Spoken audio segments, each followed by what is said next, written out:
I'm checking it twice. Gonna find out who's naughty and nice. Santa Claus is coming to town. Hi there. Give me a minute to get this all this shit situated here. He's making a list, checking it twice. Gonna find out who's naughty and nice. There we go. Okay. Hi, I'm Caleb Jones. I'm here to deck your halls with your jingle balls. Why does that sound gay? Is that like a Nick Fuentes thing? I hate women. I've never had sex. I think having sex with women is disgusting, but I'm not gay.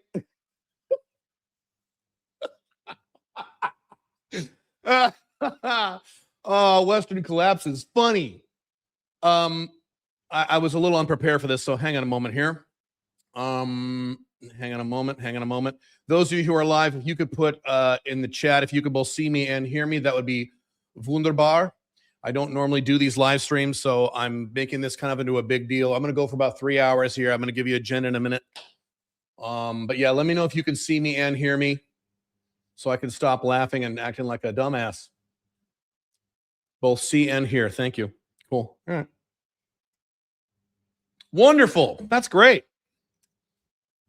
Okay, hang on a minute. Let's see. Cool. All right. Good. Okay, good. Okay, good. Good. All right. Awesome. Okay, great. Let me make sure my slide. You can see my slides, right? I haven't done this in so long. I'm like paranoid now. Will this work? Duh. Can you see the big slide? You should be able to see it. If you can see me, why do I look blue? Fuck, I know why I look blue. Hang on. Hang on a fucking minute. I recently changed my, wow, I really look Santa Claus now with these glasses. Ho, ho, ho's. Ho, ho, ho, little boy. What do you want for Christmas? I want a Nintendo 64. Well, they don't manufacture those anymore, little boy. Well, fuck you, Santa. Hang on. There we go. I don't look blue anymore. There, I look more like my stunning, sexy self.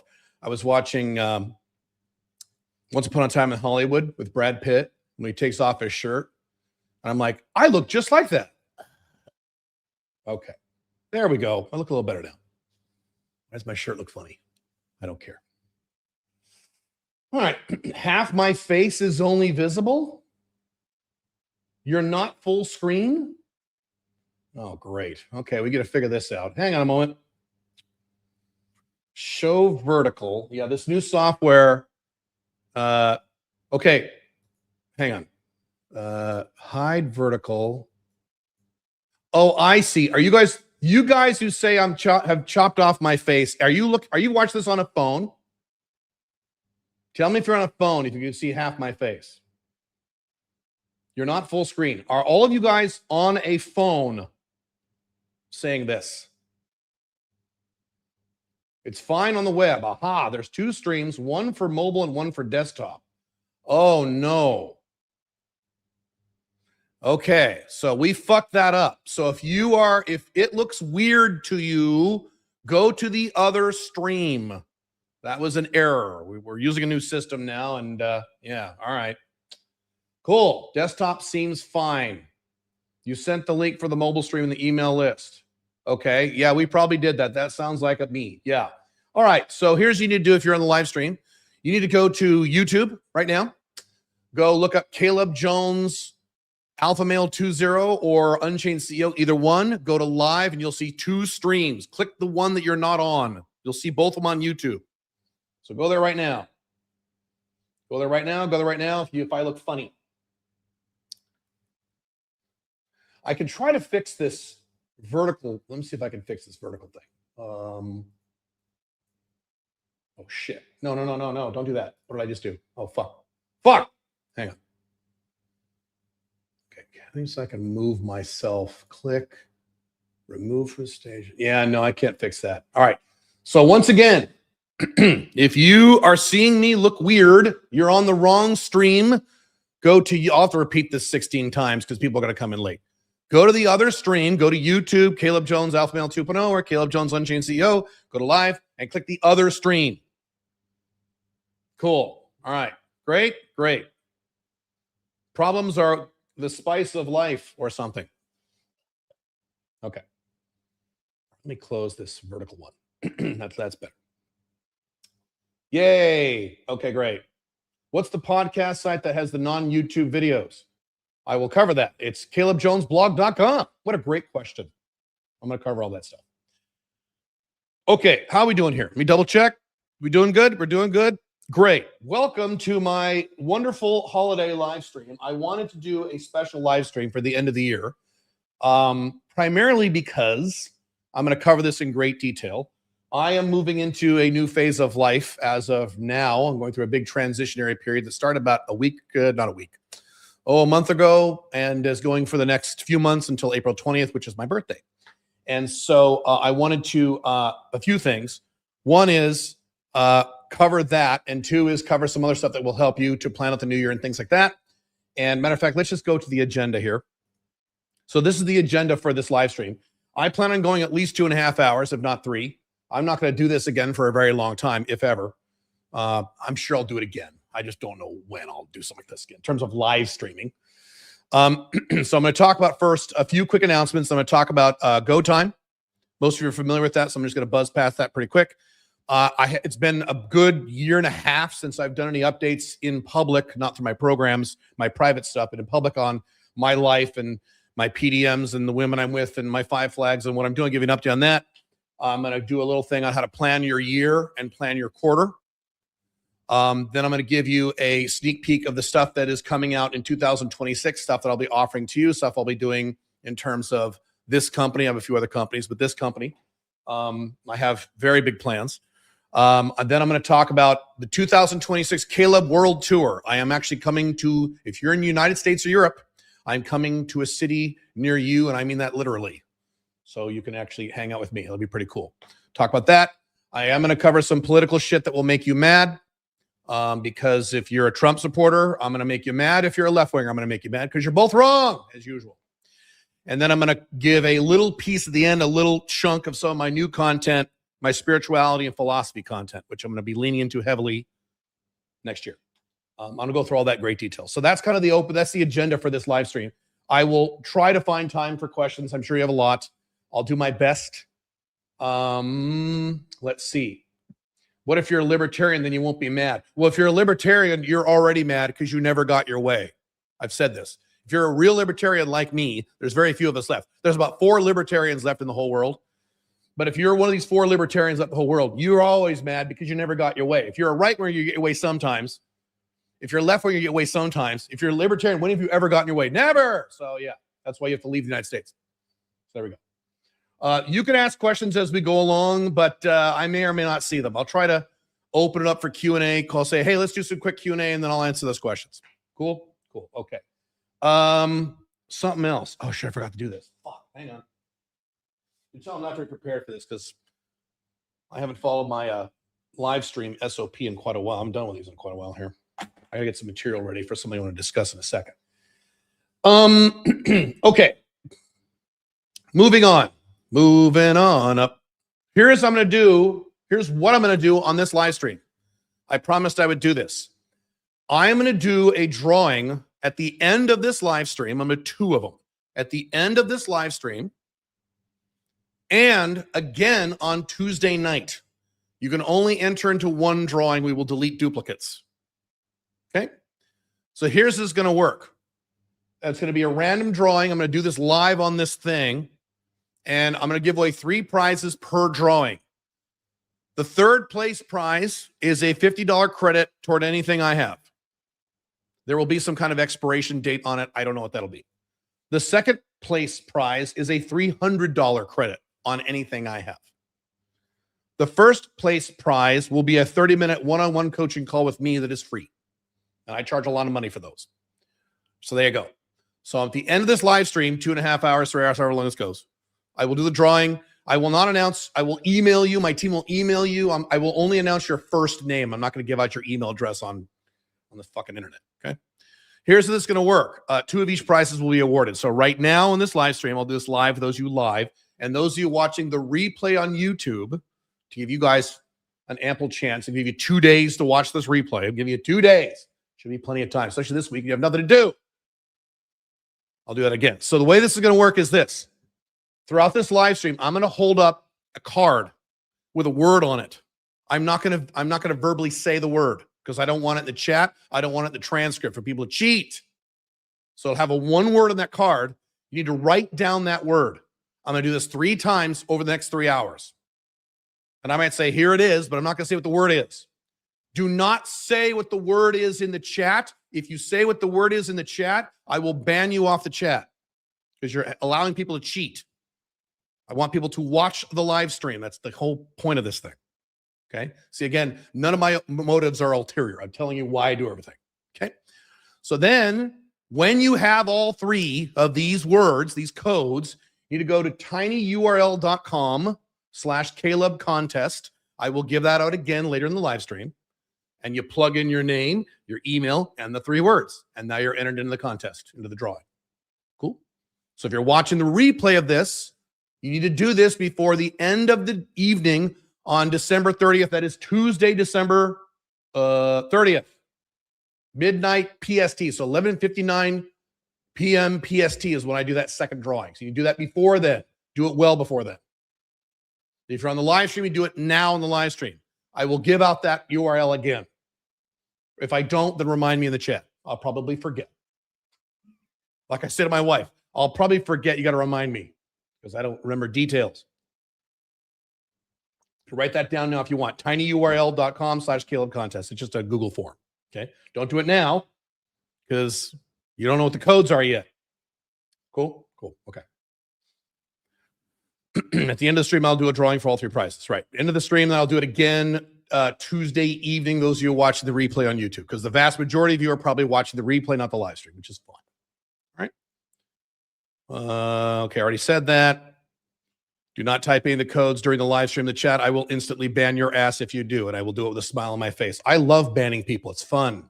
I'm a big asshole. Okay, first thing. Second thing, I shouldn't number these things because we have a lot to cover on this live stream. I have like 8, 9, 10 topics. The slides for this took me like a fucking whole day to do. I'm exaggerating slightly. I've already gotten some questions about this in the chat.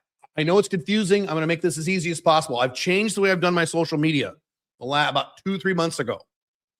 I'm actually putting a lot more content now. I'm going to put out a lot more next year as well because I'm leaning into my personal brand. And one of the few things that's going to protect me from the possible AI communist utopia is my personal brand. So I'm leaning more into content. That's also why I'm doing the live events next year, the live in-person events. Okay. So let me explain how this works. So first of all, obviously I'm still on YouTube, Unchained CEO for business content. And I'm only doing business content on Unchained CEO now. Alpha Male 2.0 YouTube. And I'm only discussing how to date multiple women. I'm not discussing any other topics now at the Alpha Male 2.0 YouTube channel. Okay. Then for all other topics, 5 flags, personal updates, politics, dating, anything else I talk about a lot of stuff. You want to go to calebjonesblog.com. That is my Substack. I post at least 2 videos a week there that never go on YouTube. So if you're not there, you're missing out on a lot of my content. I also post 2 articles there that do not go on my blogs. I still have my blogs. My blogs are AI transcriptions of certain YouTube videos I do. Okay? AI does not write my content. Let me say that again. AI does not write my content. Let me say that a 3rd time. Because now, as I predicted this would happen 4 or 5 years ago, or 3 years ago, I forget, people who are not using AI are now being accused of using AI. I don't use AI. I use AI to transcribe the video and summarize it into an article. I didn't use AI to write it. But on Substack, I actually write it myself. So if you want, quote, real Caleb writing stuff, Substack, calebjonesblog.com. You can go there right now if you want while you're watching this live stream. Okay. So I do 2 articles a week there, plus 2 videos that are not my blogs, and 2 videos a week there that are not at YouTube. And that's kind of whatever I want to talk about. And you can comment there and all that same usual shit. All right.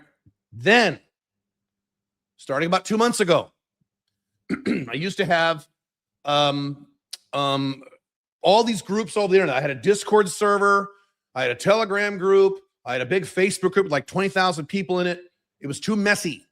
So I've combined all my free stuff, all my free communities, 2 free communities now. They're free at School, SKOOL. There is an Unchained CEO School and an Alpha Male. What happened here? Hang on. Oh, I clicked the link. I see what happened. All right, hang on. This fucked up. Hang on a second.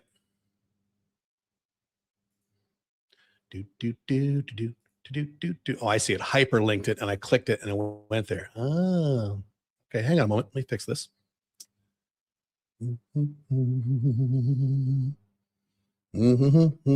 I love that you spend all this money for the fastest laptop you can buy, and it's slow because everything's on the cloud. Back in the 80s and the 90s, if you bought a fast computer, it was fast. Today, you're fucked because everything's on the cloud. You're limited. And, well, Caleb, your internet connection.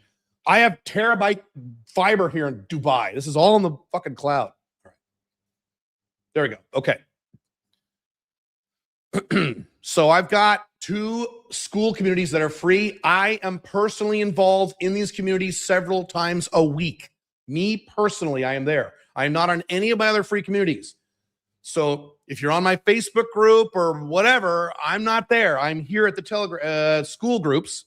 So the link is for the Unchained CEO, which is the business one, school, SKOOL.com/UCEO. And for the Alpha Male 2.0 community, there's several hundred people, both these communities. School.com/alpha-male-20-1957. We had to do that link. I know I don't like it, but that's the way it goes. You can go over there and sign up. It's all free. And if you have to sign up, and we let everyone in within like 4, you'll have to wait 24 hours for us to let you in, because we've had robots and bots and things like that. Chicks go on there and look for dudes, webcam girls. It's been great. Okay, so I'm involved in those several times a week. I write little mini articles that go into my school community that I do not write at Substack and that I do not write at my blogs.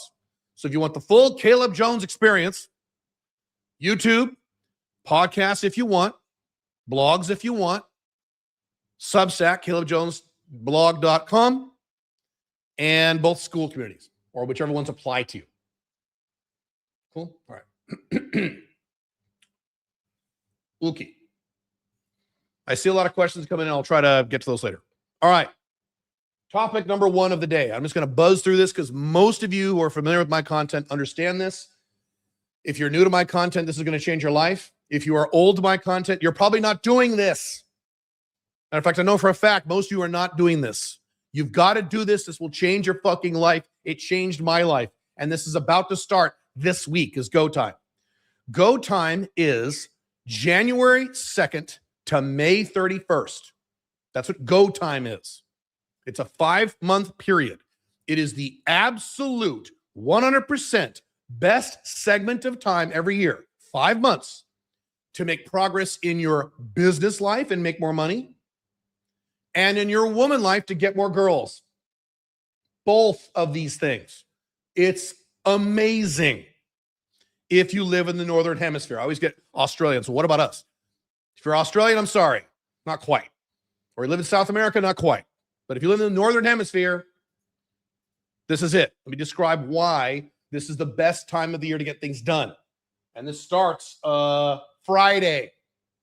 January 2nd is Friday. Okay. Here's why. Hang on. Daddy needs a drink. Hang on a minute. In the Northern Hemisphere, the weather is shitty.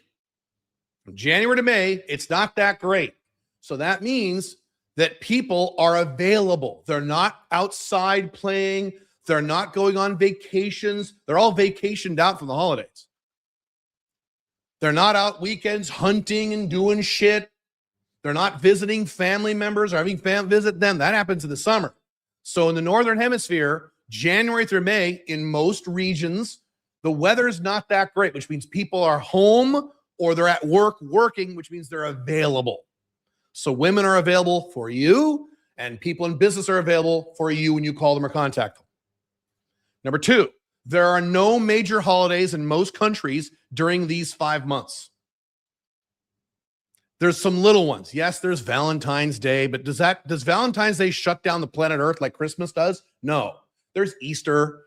You kind of have spring break, in the United States for a week, in March or something, but they're little ones. But other than that, no major holidays, which again means people are available. That's why it's so difficult to date and do business right now.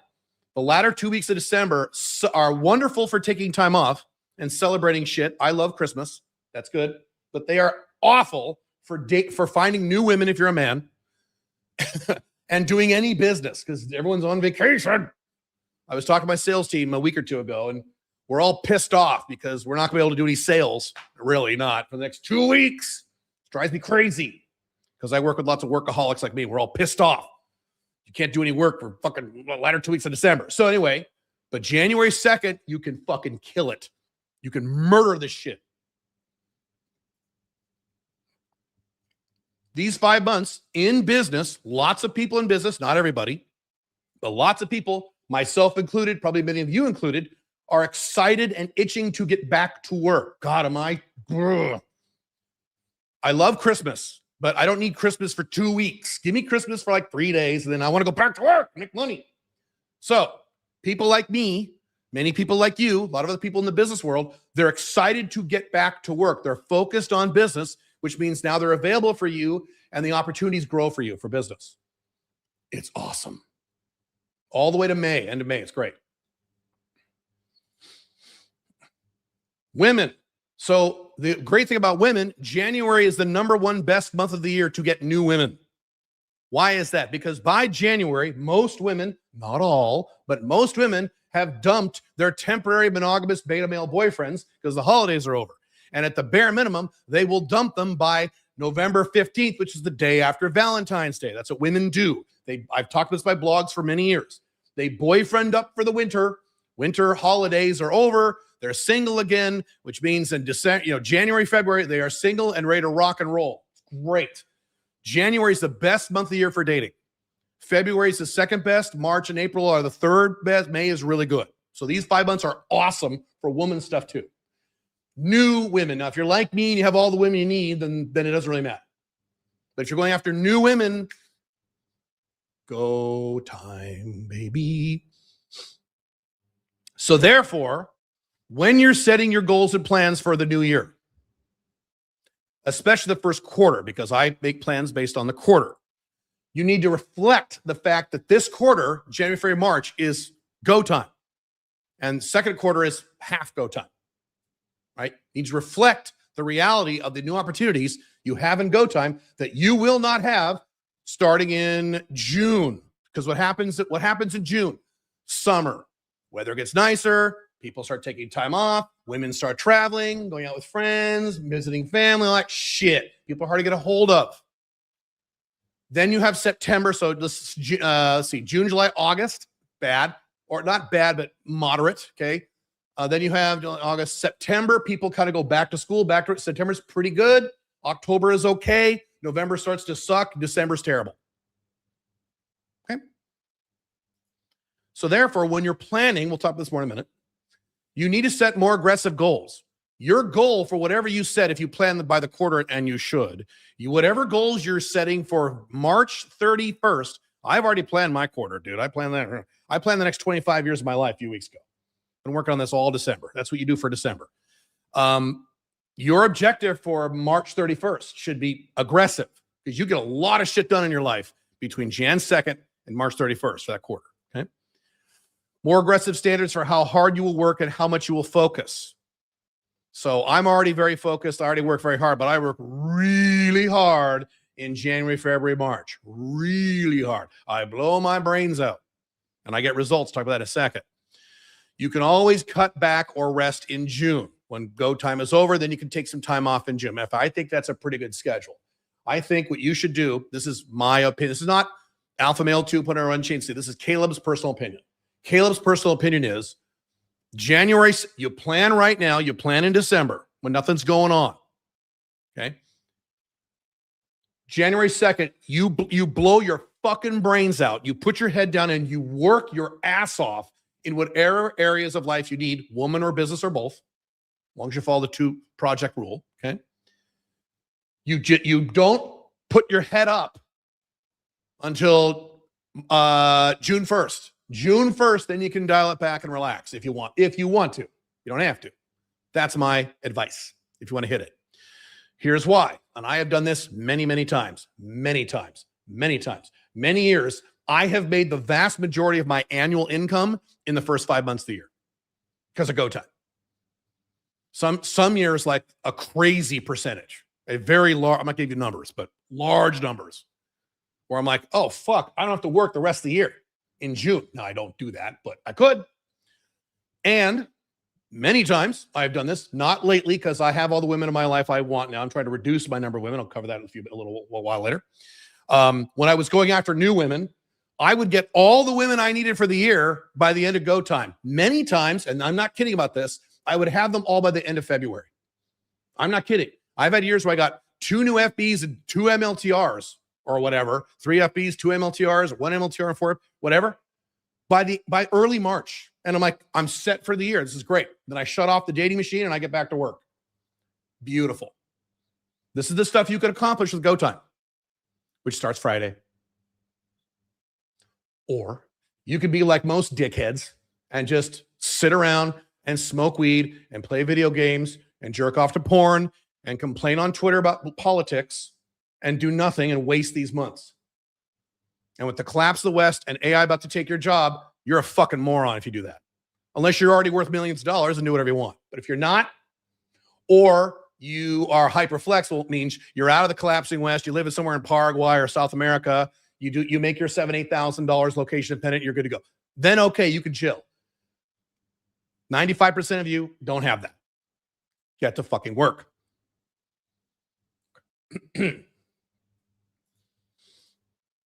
Okay. Before I pivot to myself, should I answer some questions really quick? I see a lot. Holy shit. Hang on. I'm just going to answer some random questions. Is joining the U.S. military or pursuing a location-independent business a good idea? No. Please do not do that. That's terrible. How can someone unlearn inner monologue, develop an academic environment that morally oppose monetization and idealize the free education of my bit? Read my book, The Unchained Man. There's entire chapters in there how to clean out false societal programming, including religious societal programming and societal programming you got from college. Read my book. What the fuck? I got exactly dumped on February 15th. Correct. That's how women work. Monogamy doesn't work. Monogamy doesn't work. Stop doing it. Women will dump your ass in January or February. That's what they do. And then they will fuck me. I'm just looking around here. Have passports in Paraguay become extremely difficult now to get in 2026? Passports? No. Residency? Harder, yes. Which laptop do you have? I have a ThinkPad X1. I am strongly considering going to a MacBook next year. Strongly considering it. I still am maintaining my Windows 10. I am not fucking moving to Windows 11. I am not doing it. I am not doing it. I am not doing it. And I get messages every day. You need to go to Windows 11, motherfucker. I'm like, fuck off, Bill Gates. So I am strongly considering next year making that move. Not sure, but we'll see. Why do you think February 15th is the dump date? Day after Valentine's Day. She got her attention from you from Valentine's Day. Now she's done with you. She's going to kick your ass to the curb and get a new guy. Women are serial monogamists. Serial. You are based. I know. All right. Moving on. This is my update. Hang on. Let me do my first code. So I know I'm going to forget to do this if I don't do it right now. So hang on. I'm going to write it down. I got to think of a word. I know a word.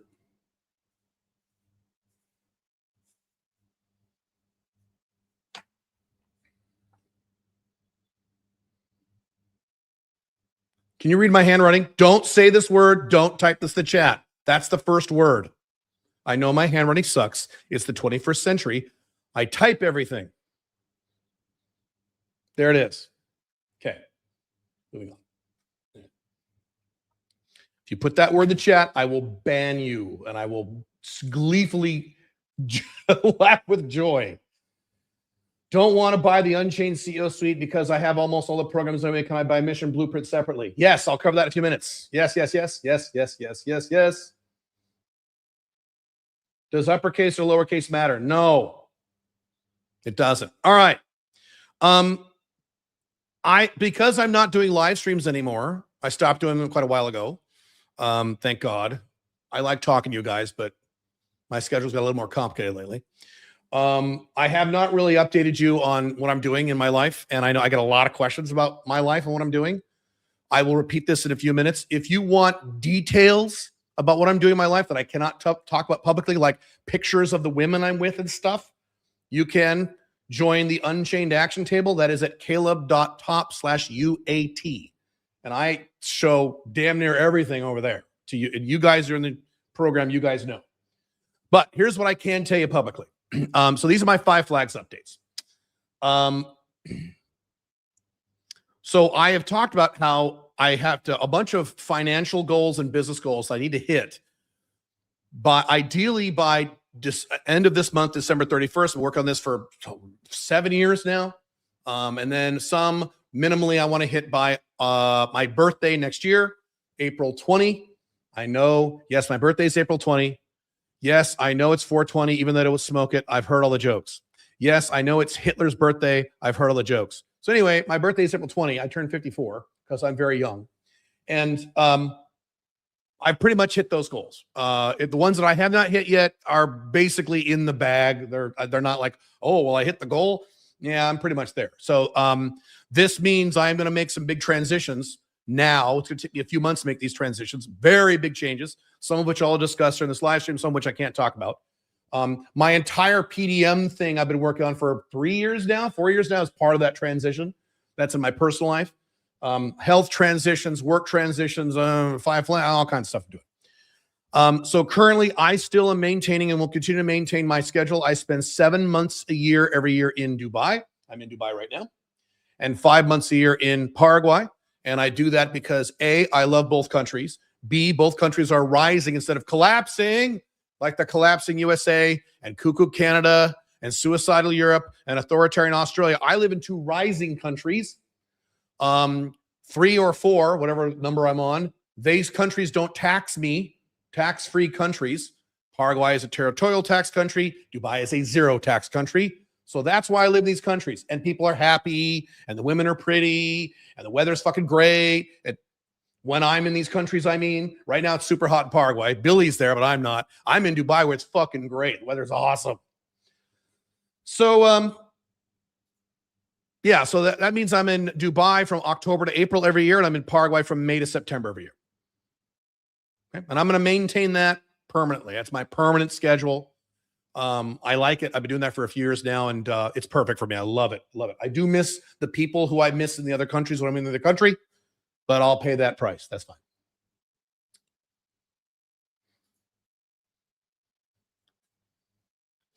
What I have done is I did this with my family. I did this with people in my business. I've done this with some various other people in personal life. I have mandated to everyone in my life that I will never visit the United States ever unless it's when I'm in Paraguay. By the way, that goes from Mexico as well because that's another one of my flags. So I will never visit the United States or Mexico unless it is between the months of May and September when I'm already in Paraguay. Why?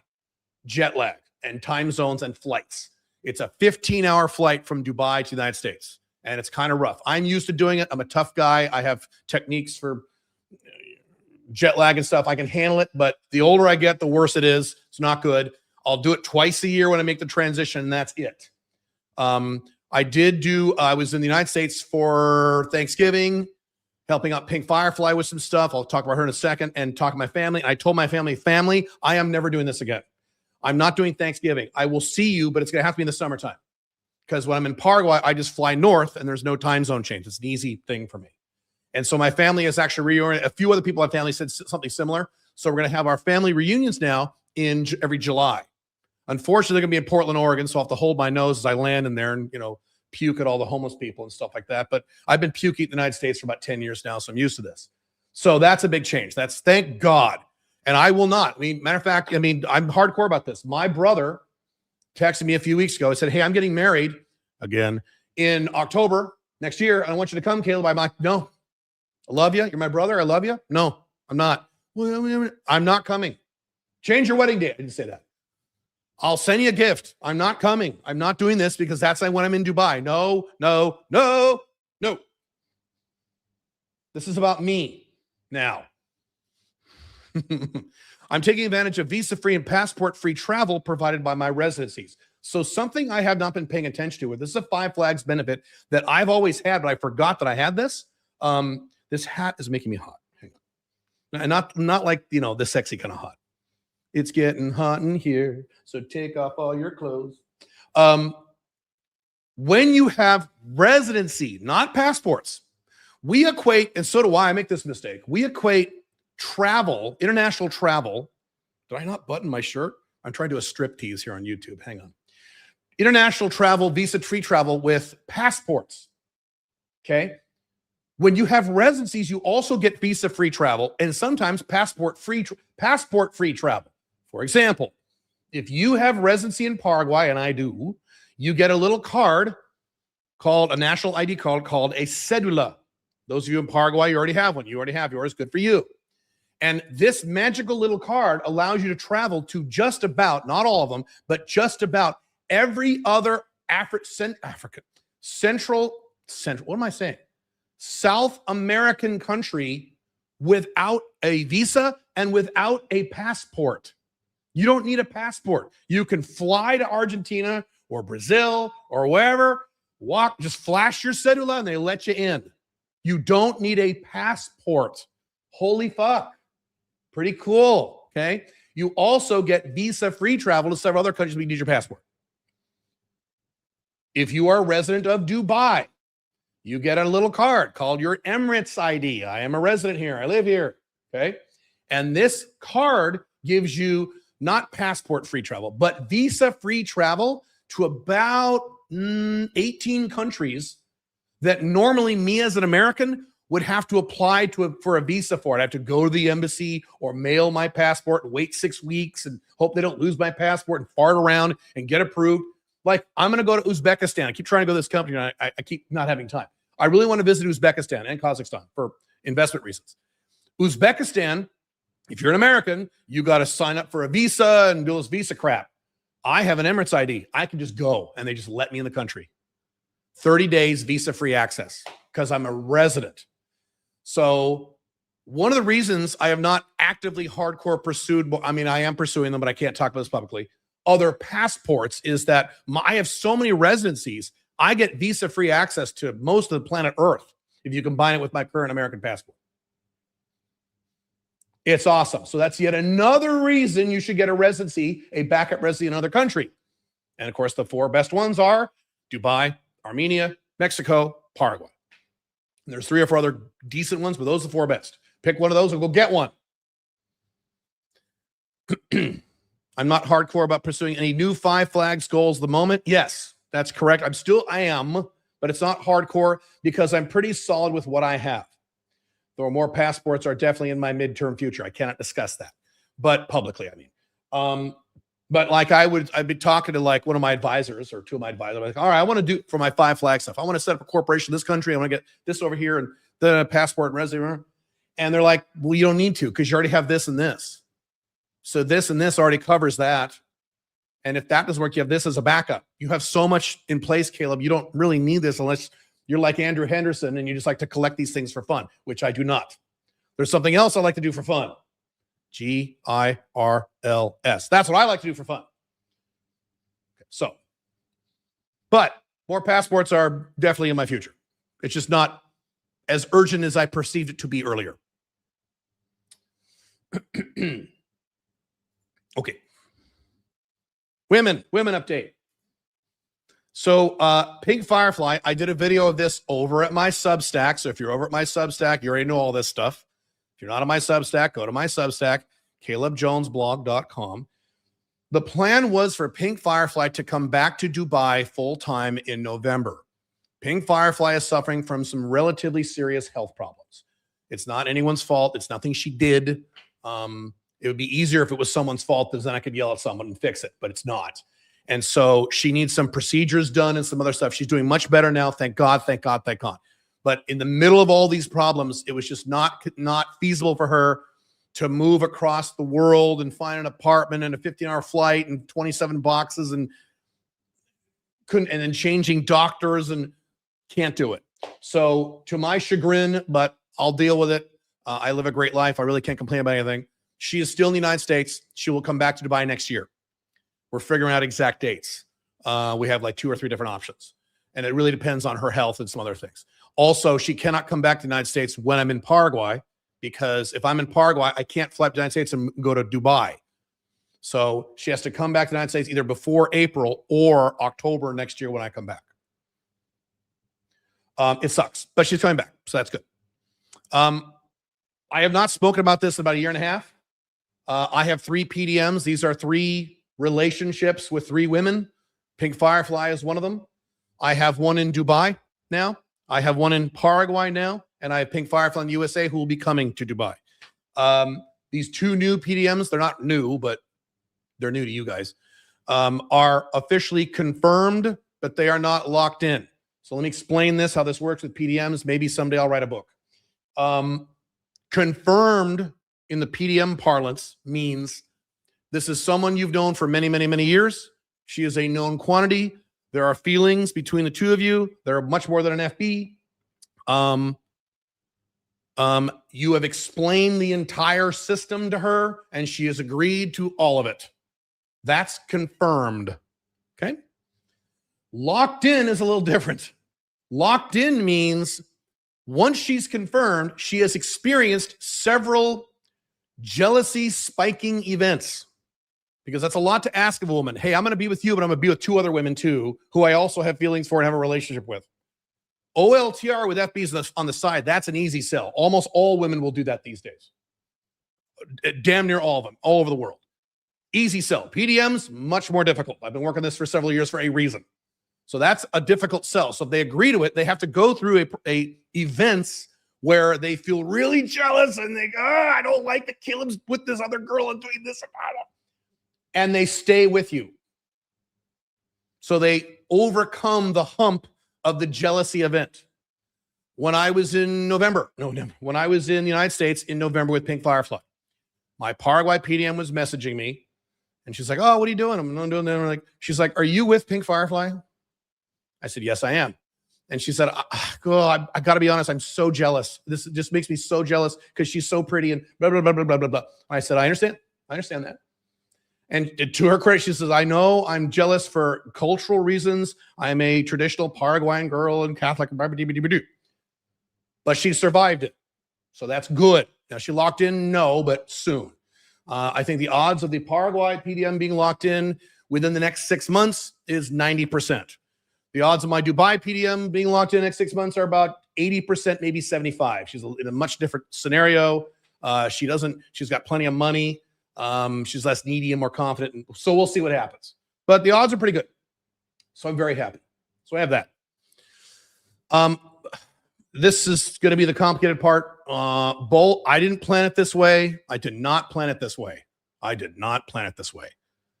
Both my PDMs, other than Pink Firefly, are public figures in very different areas, but they're public figures. So when I go public with these 2 women next year, which is the plan, it's going to be interesting. It's going to be very interesting. I am still working with Pink Firefly regarding this transition. This is still relatively new for her. Matter of fact, we just had a talk yesterday about this. She's handling it well. It's hard for her, but it gets easier. I have eliminated most of my FBs. I talked about this a year and a half ago, why I'm doing this. I don't want a mountain of FBs anymore. I'm too busy and I'm old and I've already done all that stuff and I've been with tons of women. I've lived all my fantasies, unlike the majority of you. I've been there, done that. I don't need a mountain of chicks. I don't need to do that. I want 3 that are locked in for the next 25 years. That's all I want. So I've eliminated most of my FBs. I have very few left. Though there are still a small number that linger around. Maybe what I'll do is I'll keep 1 FB or 2 around as spares, maybe. Maybe. There's a bunch of other stuff with my women I cannot talk about publicly. Again, if you want all the details of what I'm doing that I cannot talk about publicly, caleb.top/UAT. You can join there now. Yes, it costs money. All right. Other stuff. Updating on. I've mentioned this. I am moving heavily into my spiritual life now because that was the plan all along. I have had a huge spiritual awakening, at least for me, in the last several months, getting ready for this transition. It makes me feel really good. I like it a lot. I am now completely mentally prepared for my new life starting in a few months. I'm not logistically prepared yet, but I will cover that in a few minutes. What I did 2 weeks ago, I talked this with you guys in the UAT program, is that I planned out the next 25 years of my life. What? Yeah. So that means I have planned out literally from 2026 to 2051 when I hit 79 years old, which is perfect symmetry because Alpha Male 2.0, I know for a fact, works to age 79. After 79, don't know, because that's when your body starts shutting down. However, as I've talked about with AI and technological growth, things like this, by the time I'm 79 in 25 years, it will not be like 79-year-old men now. I might still look like this, kind of. Maybe not. Who knows? So what I'm doing is I'm duplicating a model, a Caleb-ized version of this model from one of my mentors, a man named Dan Sullivan. Dan Sullivan, if you don't know who that is, long story. Anyway, Dan Sullivan works 3 days a week and makes about $27 million a year working 3 days a week. So when Dan Sullivan talks about business and goal setting, I listen. He's one of my mentors. He's an older guy. He's in his 70s. What Dan Sullivan does is that he plans out, he has 25-year goals, and he focuses on those whenever they come. So his next 25-year goal is in 2038. So what, 11 years from now? So he focuses on that. Then he focuses on the next 90 days, every quarter, like I do. And he ignores everything between those two. So between 90 days and 25 years, he ignores. He doesn't give a fuck. He only focuses on 25 years and 90 days. Very effective. There is a Buddhist or Chinese saying that says you need to live every day as if you're going to die tomorrow and live 1,000 years. And if you're a Westerner, you go, huh? But yes, that is the answer. Now, I can't do that. I can't plan on just the next 90 days and the next 25 years. I've tried. I can't. That's not the way my brain works. So what I'm doing is next 90 days, next quarter, I do 12-week years, as always. 25-year plan. I have now 25-year, they're not goals, they're more like 25-year standards. I wrote down how do I want to live over the next 25 years. I gave a list of 4 or 5 things. Then I can have several goals for the next 9 months after the quarter, so 2026. And then between the end of 26 and 2051, I'm ignoring everything. I don't care. So I'm only focused on 25 years, 90 days, and a little bit, 12 months. A little bit. That's it. That's what I'm doing. Awesome. It solves so many problems. It's great. I love it. I love it. To be fair, I'm in a different part of life than the vast majority of you. I'm not saying I recommend that to you. I'm just saying that's what I'm doing for me. This says Caleb update, not Caleb's recommendations. You shouldn't have PDMs either. I'm just telling you what I'm doing. Let's see.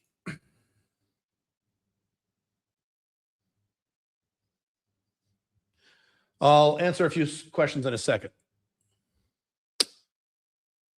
I am reorienting my finances and my companies to prepare for my big shift. I've had some big meetings with like my attorneys, my tax attorneys, my CFO, my bookkeepers, the people who manage all my corporate structures. I'm rejiggering things. I can't talk about them publicly, but I'm doing that. And that's kind of a pain in the ass. And some, unfortunately, I can't do. I want to just do it all now. Some of it I can't. Some of it I got to wait 3 or 4 more years because of reasons I can't talk about. I'm like, fuck, okay, fine. So I have kind of this corporate transition plan, financial transition plan, blah, blah, blah, blah, blah. But most of them will be done by April 20 when I make this actual shift. I am working with Pink Firefly on her spiritual growth and her alchemy dependence. Why? Well, when I started moving in this direction of my life a few months ago, which was the plan all along, and she knew this was coming. I said to her, and I said a lot to her, but I'll summarize. I said, look, I want to be with you forever. Definitely next 25 years, past that if we can. Now, if I grow spiritually and grow emotionally and cultivate more outcome independence and a closeness to the universe and blah, blah, blah, blah, blah, blah, blah. And you don't, you stay right where you are, that's going to be difficult for us as a couple, right? So you need to come with me at least somewhat on this journey if you're going to be my long-term person. And of course she said, well, I'm not like you. I'm nothing like, I said, I know you're the opposite of me. That's why I love you. Hello. If you were just like me, I wouldn't like you. Wouldn't be attracted to you. I'd probably like you, wouldn't be attracted to you. So I said, you'll never be like me, but you have to move from this place where you are to this zone over here in the direction where I'm moving. So we're moving together. If I go through all this spiritual growth and personal growth and you stay right where you are in 2025, I don't know if that'll work. So you have to come in this direction.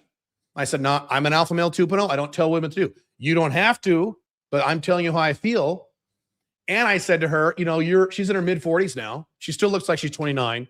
She just turned 46. Okay. And she was when we were in Phoenix 3 weeks ago, she had to tell a woman her age. And the woman's like, I thought you were 29. So Pink Fireflies looks goddamn good. But anyway, I said, you're in a place now where you can make these transitions. You're in your 40s. That's when you should do this stuff anyway.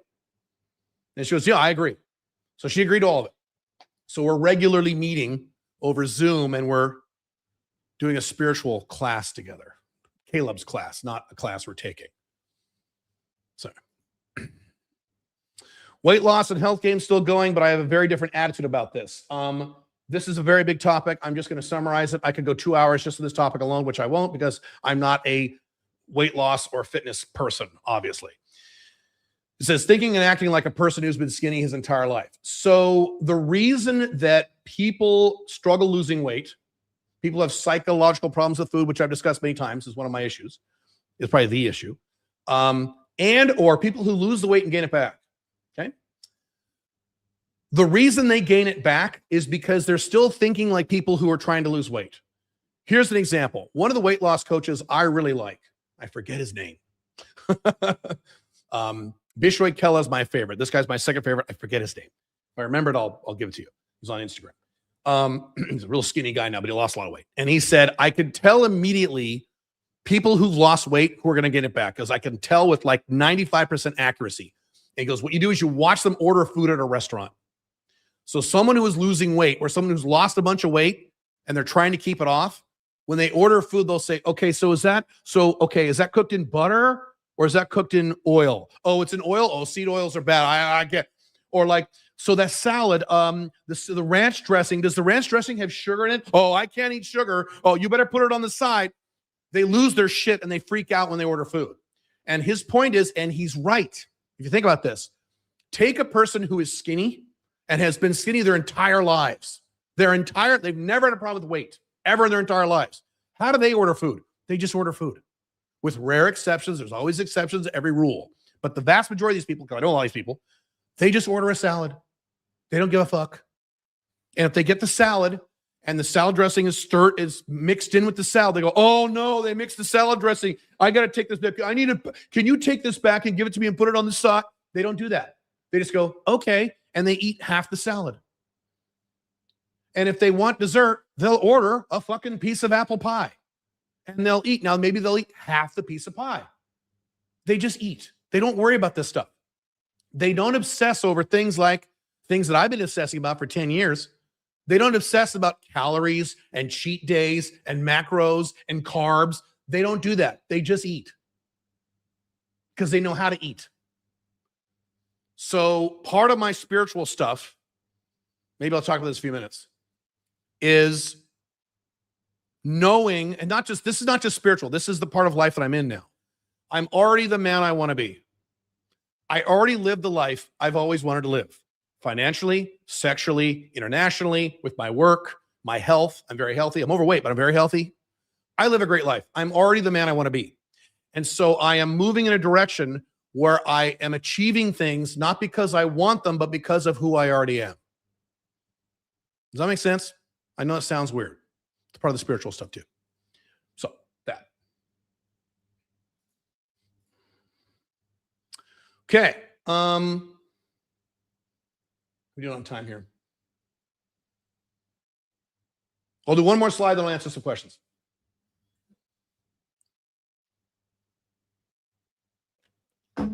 Caleb's big transition in April of 2026. What am I going to do? I get questions. We get emails all the time. Is Caleb still going to sell his dating stuff after April? Is he going to be like Roosh and take it all off the internet? No. Why the fuck? I'm not Roosh. What the fuck? All right. So here are all the changes. Not all. Here are many of the changes I'm going to make in about 4 months. And they're significant. Some of which you will see, some of which you will not see. But here's some of them. Give you an idea. By the way, before I go into these, this is Caleb. This is me. This is not you. I'm not saying you need to make these transitions. Unless you're in your 50s and you've had sex with mountains of women and you've lived all your sexual fantasies and you're hooking up with 10s and you make a 7-figure income and you're location dependent and you don't live in the collapsing West. If you're like me, then go ahead and make these transitions. Most of you are not. There's a handful of you, you know who you are, who are in that zone. You guys, would 2-3% of my audience could consider these things if you'd like. The rest of you don't do this. I'm just telling you what I'm doing, and maybe this will give you ideas for maybe your future as a goal to set for. Cool? Cool? Okay. This is just Caleb. This is what Caleb's doing right now. Just with the PDMs. Why do you only want 3 girls? That's crazy. You're 27. You fucked 9 women. Of course you want more, right? I'm not in that place. All right. One of my biggest changes, there's a lot of them. I am switching to, and this still makes me a little nervous, but I'll do it. I'm switching to a 4-day work week on April 20th next year, 2026. Right now I work a 7 to 6 or 7-day work week. I'm switching to a 4-day work week, and I'm going to stick with that the rest of my life. At some point, I'll probably knock it down to a 3-day work week. I will never retire. Retiring is stupid. I've talked about this many times.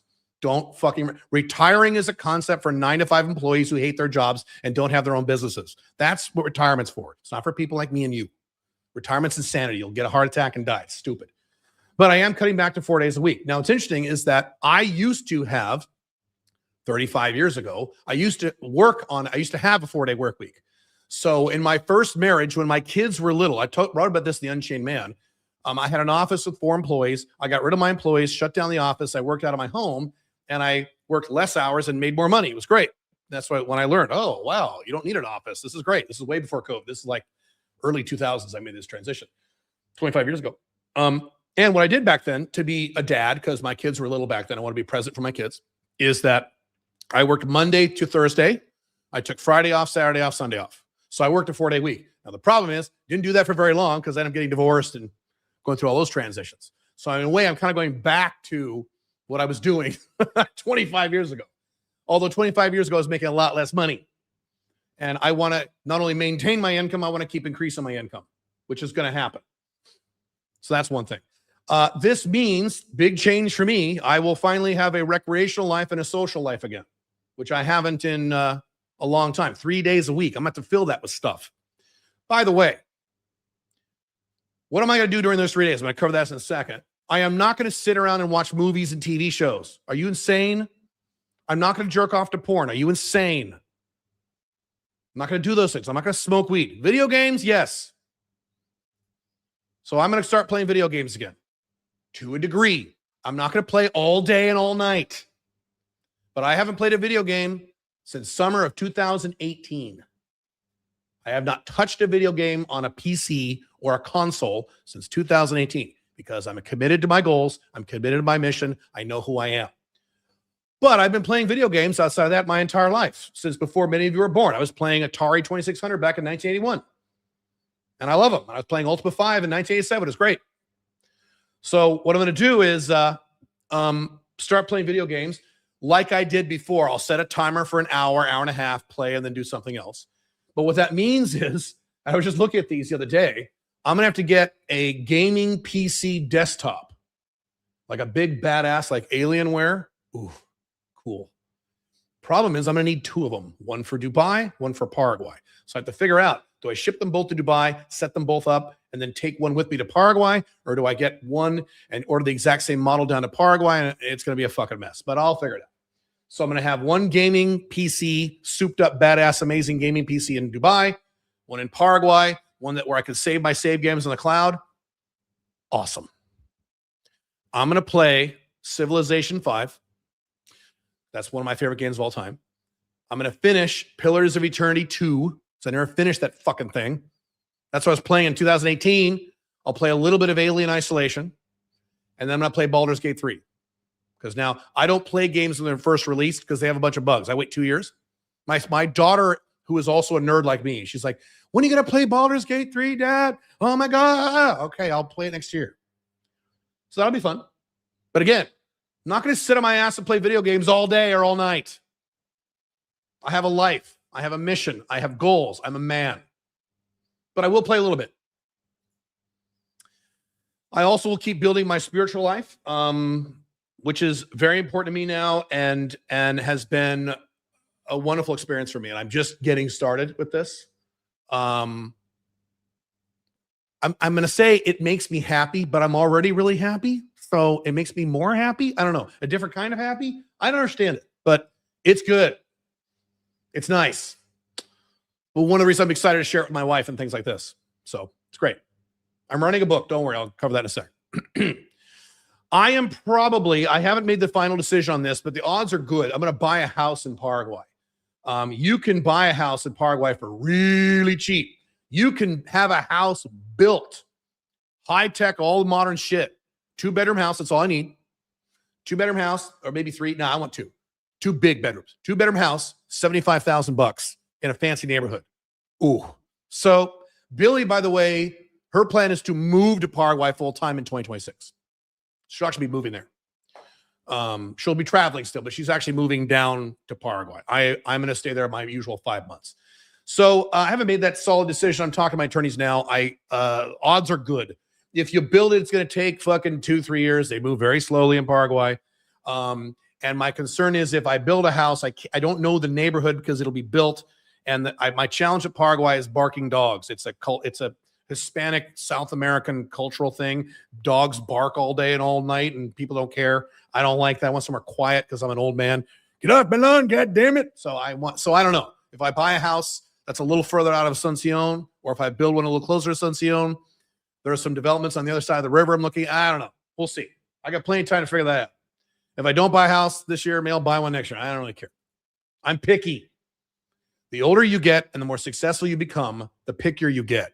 And now that I don't give a fuck about anything, I'm really picky about these levels, like my house and shit like that. I'm going to finish eliminating all my FBs in 2026. I already mentioned that, except for perhaps one backup per country. So I can visualize maybe my 3 PDMs, 1 backup FB in Paraguay, 1 backup FB in Dubai. Maybe. Now, when Pink Firefly comes here, I will have 2 PDMs in Dubai. So I don't think I'll need a FB here. So that will just evolve over time. I'm flexible. Kids. I can't say anything about that other than just say the word kids. Can't say anything. I'm not saying I'm having kids. I'm not saying I'm fathering any kids. Maybe I could adopt kids. Maybe something else. Maybe a combination. Can't talk about it publicly. But that. All right, let me answer some questions. You guys have a lot of questions. Hang on. Play Dark Souls. That's a good idea. Good idea. Let me scroll up here. I'm just randomly looking at some questions here. What do you think about emailing private practice veterinary clinics in the owner's decision maker's name, subject versus cold calling, since cold calling just led to practice managers? I think that's fine. How often do you recommend deleting and recreating your online dating accounts? Once every 6 months. Instead, just take a break from the account and don't access the account for several weeks. It resets the algorithm. Why Dubai? No weed. I don't smoke weed. No alcohol. Incorrect. Everybody here gets drunk every night. You are wrong. Come to Dubai. It's like Miami. Sounds lame. It's better than Miami. It's the best place on earth. Come spend a few days here before you call it lame. Dubai is amazing. It is a party city. You're insane. You don't know what you're talking about. Would be fun if you did a live streaming of the video games. That would not make me any money and would not further my brand. But yeah, it'd be fun.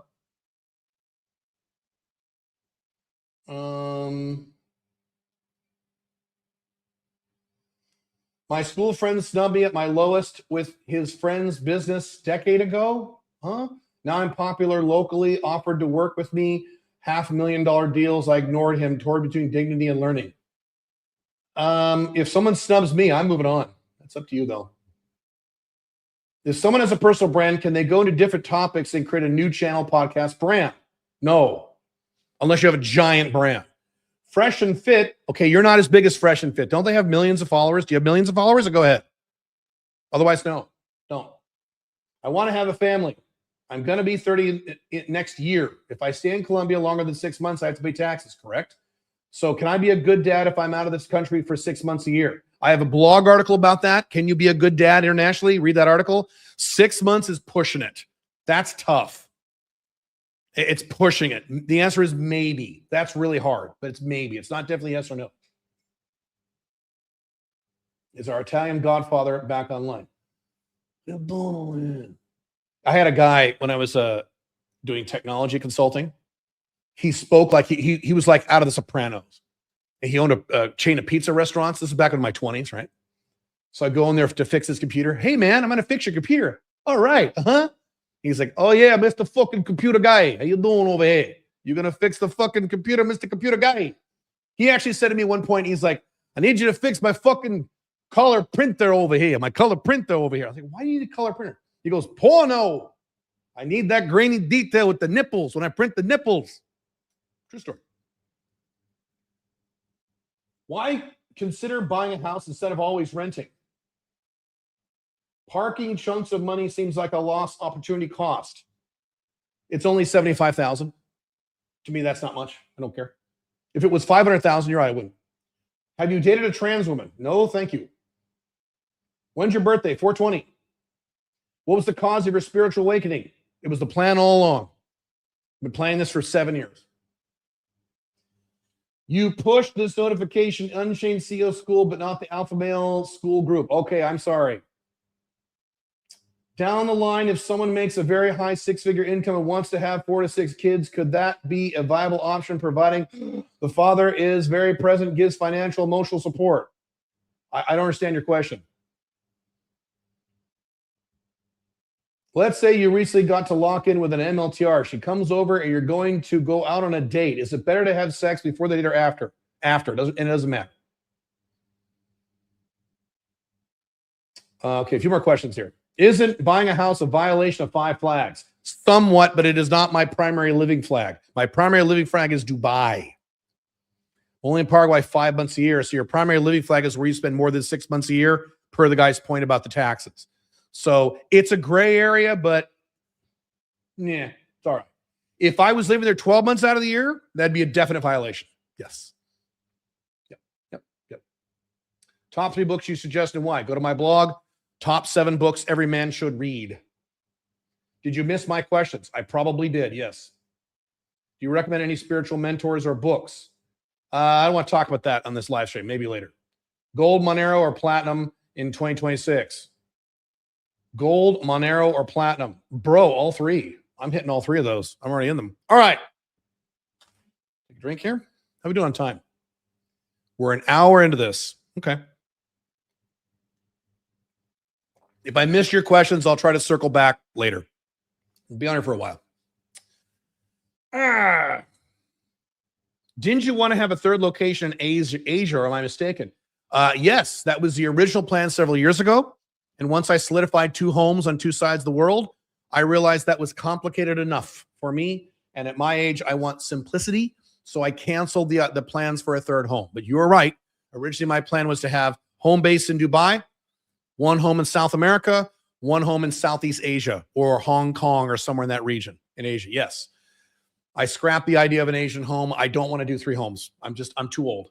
I'm 54. I want simplicity. It's just having 2 homes has its own set of complexities, and that's good enough. I just talked about having to buy a gaming PC, right? It's going to cost me $4,000 or $5,000. I got to buy 2 of them and set up 2 of them. If I had 3, I had to buy 3. See what I'm saying? So there we go. All right.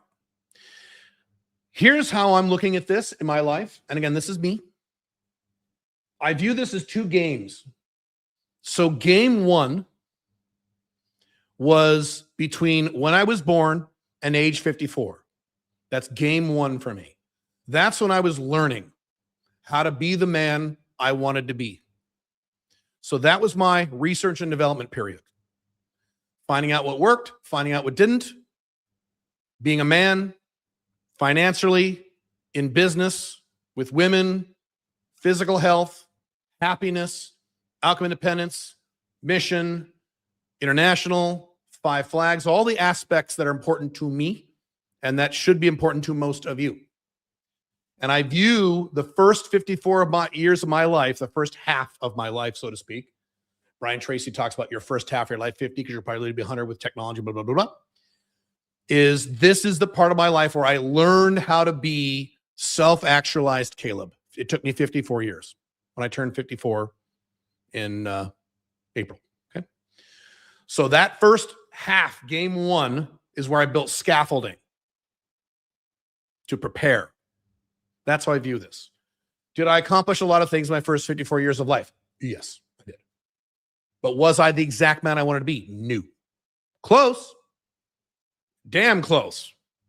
Now I'm kind of there. And again, this was the plan all along. I've been planning this for many years, this 2026 transition. You guys who've been knowing a long time, I've been talking about this for years, haven't I? Where I'm going to change everything in 2026. Okay. So now, this is how I view it. I'm entering game 2. Whole different game. Whole different set of rules. Whole different set of goals. Whole different set of standards. And this is where I gain the rewards and the experiences of the man I always wanted to be. And then I experience exponential growth, which was not possible during game 1. What was possible during game 1 was linear growth in these areas. And I had consistent linear growth. So I've had consistent linear growth in my woman life since 2007. And I've accomplished things that I didn't think I'd be able to accomplish. Most men establish a linear growth in their woman life for about 3, 4, 5 years, and then they get married. So they only have woman growth 3, 4, 5 years, maybe 7, 8, 9, 10 years, and they get married or monogamous, so they settle down monogamously. I didn't do that because that's insane. I kept going for almost 20 years, and I'm still going. Okay. I've experienced linear growth in my income. Starting when I was 18 years old, I did not go to college because I wasn't stupid. I went right in the work world. And I was making 6-figure income in the 90s, which was a lot of money back then. Then 6 figures, then higher 6 figures, and 7 figures, and blah, blah, blah, blah. Okay. Ups and downs with my net worth because I did get divorced and things like that. So I'm not saying I accomplished nothing during game 1. I did. But game 1 was R&D and preparation. Game 2, starting now, really in the next few months, definitely April 20th, my real life begins, if that makes sense. Caleb, that's crazy. You're 54-year-old. Yeah, I know it sounds crazy. That's how I'm looking at this. I'm very happy about this. I'm not sad about this. This is awesome. This is awesome. You have no idea how excited I am about this shit. You have no idea how, especially the last few weeks, I've been getting ready for this stuff. Woo! And I already live a good life. So. This is what I mentioned earlier. I am now acting not because I want something, but because I am something. So I am working in my businesses, not because I want to make a lot of money. I'm working in my businesses because I'm a businessman. And that's what I love, and that's what I'm good at. And that's how I help the world, and that's how I have the universe flow through me. I'm not engaged in my woman life because I want to get laid. I get laid all the time. Solved that problem a long time ago. I'm in my woman life because of who I am as a mature alpha male 2.0 who's lived all these experiences and wants to experience something long-term for the next 25 years with a few special people. Because of who I am, not because of what I want. I have everything I want. Do I have literally everything I want? No, but on the macro, I have everything I want, and I've had everything I want for quite a while. So it's not about trying to want something. It's about who I am. I talked about this earlier. Instead of retiring, instead of working for money, I'm going to cover that in a few minutes. I am expressing who I am in the marketplace, and spiritually through I am as a component of this universe, of this construct we find ourselves in. If this makes no sense, don't worry. It doesn't need to make sense. You're probably not 54. It's all right. And I don't mean to demean you when I say that. Okay. If you're 27, you don't need to be worried about the universe. my businesses will become, by April 20, an engine for freedom, for my freedom, not work, freedom, not Caleb's work, Caleb's freedom. I'll be more specific in a minute. And the freedom for others to help you guys become more free. Now, they already were, but they were primarily an engine for making money. Instead of making money, the engine now is creating more freedom for Caleb and the people who are part of Caleb's orbit, Caleb's world. My audience, my customers, my clients. Okay?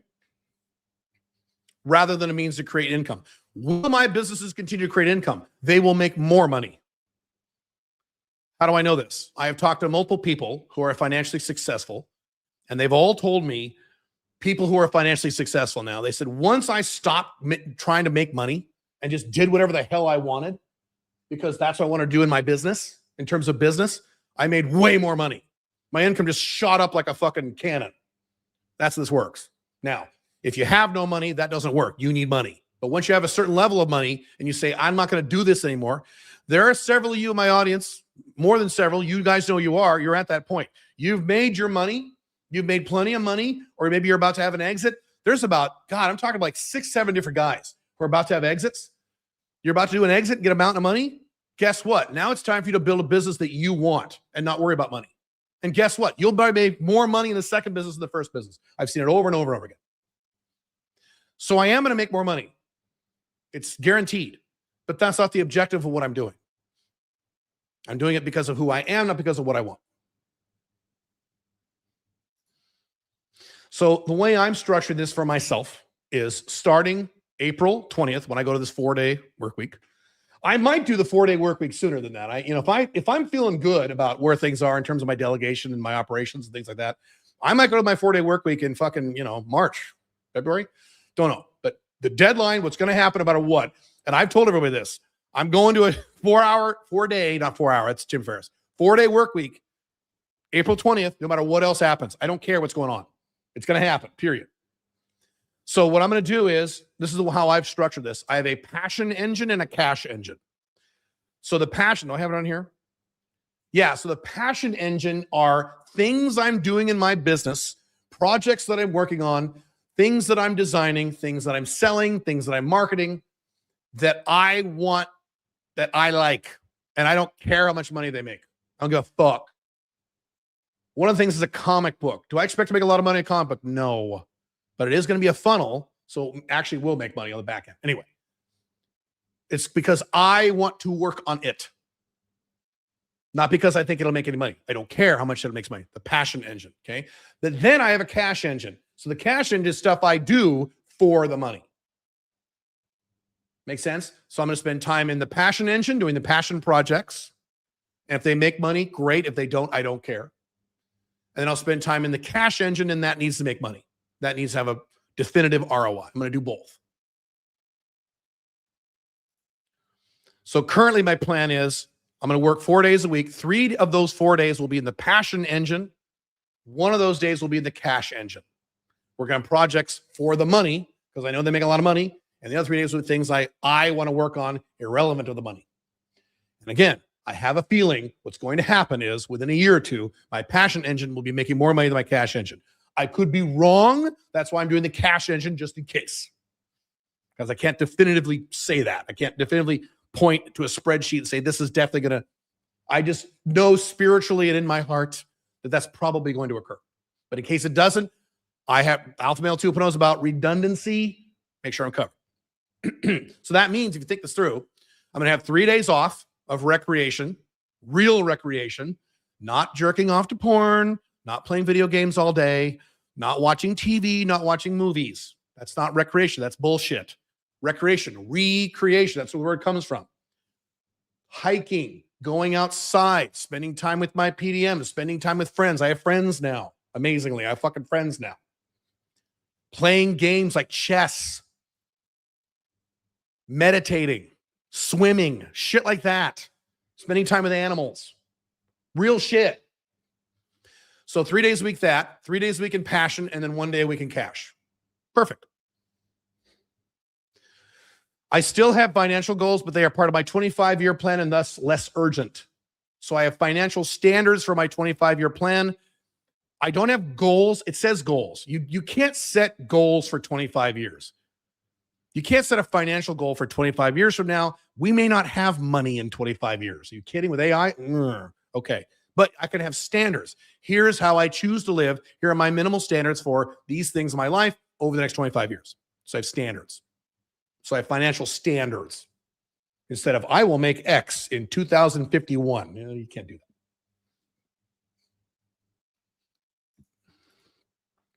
Okay. New content for 2026.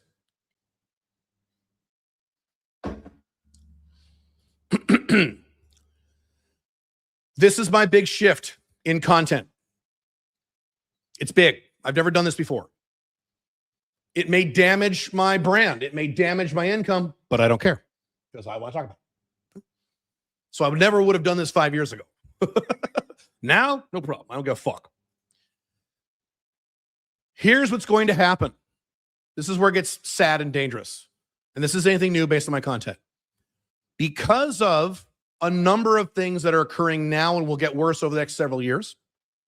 I talked about it, I did a video on this back in 2020, 21, where I said the Western world, and in some ways the entire world, has entered into an economic, cultural, and political dark age that will probably last several decades. We are now 5 years into this dark age, and it's getting worse. It's going to get a lot worse. So because of things like the collapse of the USA and the rest, unfortunately in 2025, which has been dramatically accelerated by Donald Trump in ways I didn't even anticipate. I didn't anticipate the collapse would accelerate 2025, even with Trump. But Trump exceeded even my expectations and has accelerated the collapse of the United States. I've written articles about my blogs, go read my blogs. And also the government of the UK, just as bad as Trump. They've accelerated the collapse of the UK, London, etc. Okay?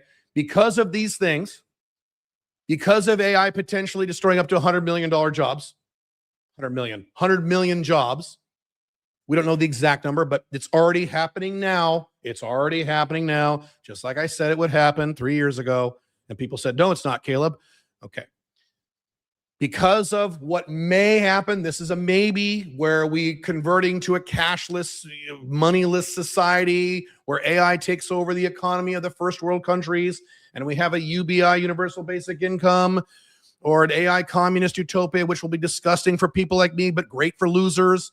That, then with AI, and this is happening now, where you have AI versions of games. You think gaming is addictive now? Wait till you have AI games. Oh my God. Porn, drugs, porn. Ugh. You think men are addicted to porn now? I've already seen. Some of you sent me little things of AI porn, and I've talked about porn. I don't like porn. I think Pornhub is disgusting. I'm confused as to why you millennials and Gen Z like that. If I need to watch porn, and it's rarely because I have a lot of sex, I'll watch 1990s porn when women actually look pretty and no one was full of tats. And women were going, oh yeah, baby, oh yeah, baby. And 75% of the porn was a woman sucking a guy's dick. I don't know why you guys like that. So I don't like porn. But this AI porn, what little I saw, I don't like porn, and even I liked it. I'm like, this looks goddamn good. So if I hate porn and I think it looks good, what's going to happen to the millions and millions and millions and millions and millions and millions of men all over the world, including Asia, by the way? This has infected China, Japan, Korea, United States, Canada. This is all over the world. This is all the planet. Women are complaining about this. AI porn is going to enslave, and I mean that word literally, enslave an entire generation of men. You think it's bad now? Wait, watch, just watch. Okay, that, and then perhaps drugs. When you have AI created drugs, you may have things like heroin, all kinds of stuff that doesn't have side effects. Okay, that's coming. Some of it's already here. With all of this shit that's happening now and going to get worse over the next several years, the biggest problem people are going to have is meaning. It won't be getting laid. It won't be eggs cost too much money. You'll have those problems also because of people like Trump. Yes, you'll have those problems as well. But the biggest problem will be if you don't know who you are and why you're here, you will be sucked in by all this shit. So if you don't have, and the vast majority of men and women don't have this today, I know this because this is what I do. If you don't have a strong sense of purpose, of meaning, of mission, of who you are, of why you're here, you're going to crack under what's coming. And I hate to say this, that's the majority of you listening to the sound of my voice. Majority of you are not going to pay attention to meaning and who you are and these kinds of things and 5 flags, escape the client. You're not going to do any of this stuff. You're just going to say, Nick Fuentes has some really good points, Caleb. And you're fucked. You're going to be crushed by this stuff. And many of you already have. Many people already have. There are people in my life, in my business life, in my personal life, who have been consumed and destroyed by this political shit. People on the left and people on the right. People on the right who've just become psycho tradcon Christians who worship Trump and they don't make any sense anymore. They used to be normal. People on the left, a lot of them women who become hardcore extreme feminists who say all men, not some men, all men are evil and all men are rapists. And they weren't like that 6-7 years ago. I know people like this on both sides, on both sides, on both sides. And it's sad. And it hurts my heart to see these people because these are eternally unhappy people. When they were happy people, they were normal people close to me, people in my family or extended family, people ex-FBs, ex-MLTRs, people I've worked with. So this means to have a full understanding of who you are, why are you here, what is your reason for existing in this universe, in this construct, God, creation, mission, purpose, all these things. You need to know the answer to these 3 questions. Who am I? If I say, who are you? And you say your name, that's not who you are. You're not Joe Smith. If I say who you are and you tell me what you do for a living, that's not who you are. It's not. Okay. My name's Bob. I'm an IT guy. That's not who you are. Are you your job? Are you your name? No. What am I? Which is different than who am I? What are you? I know what you are. You're a little tiny piece of the universe observing itself. I'll cover that in a few more minutes later in this live stream. What are you? I'm a human. No, you're not.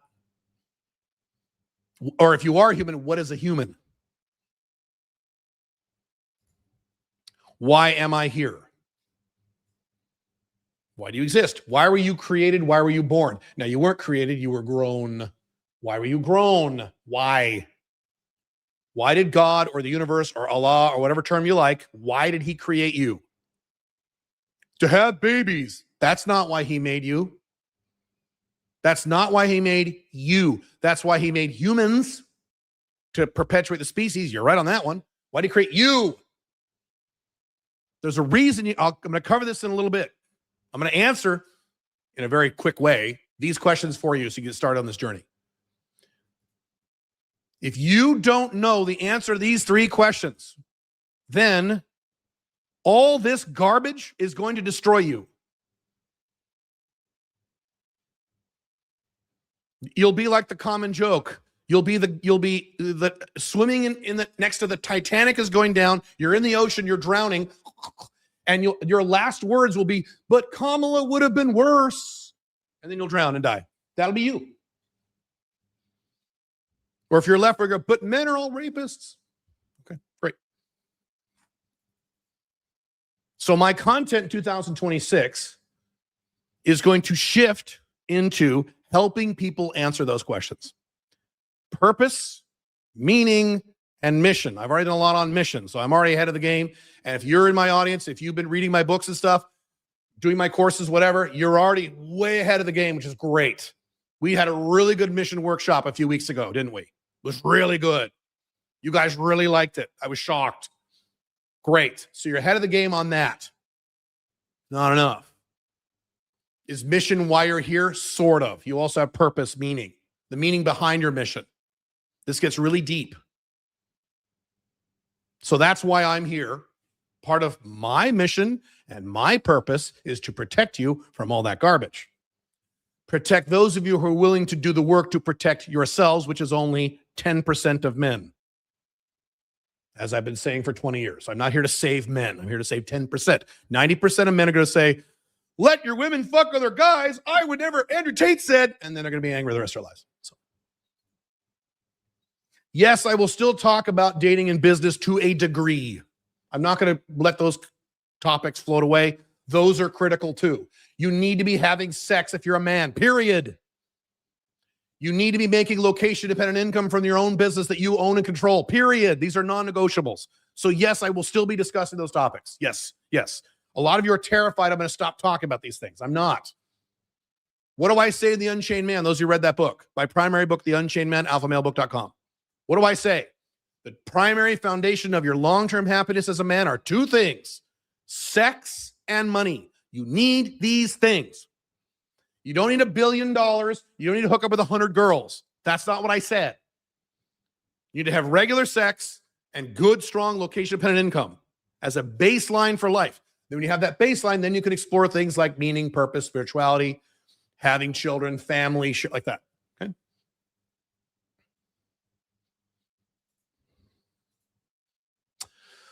How to plan your year and quarter. Let's answer a few more questions. Every time I do a topic shift, I'll answer a few questions.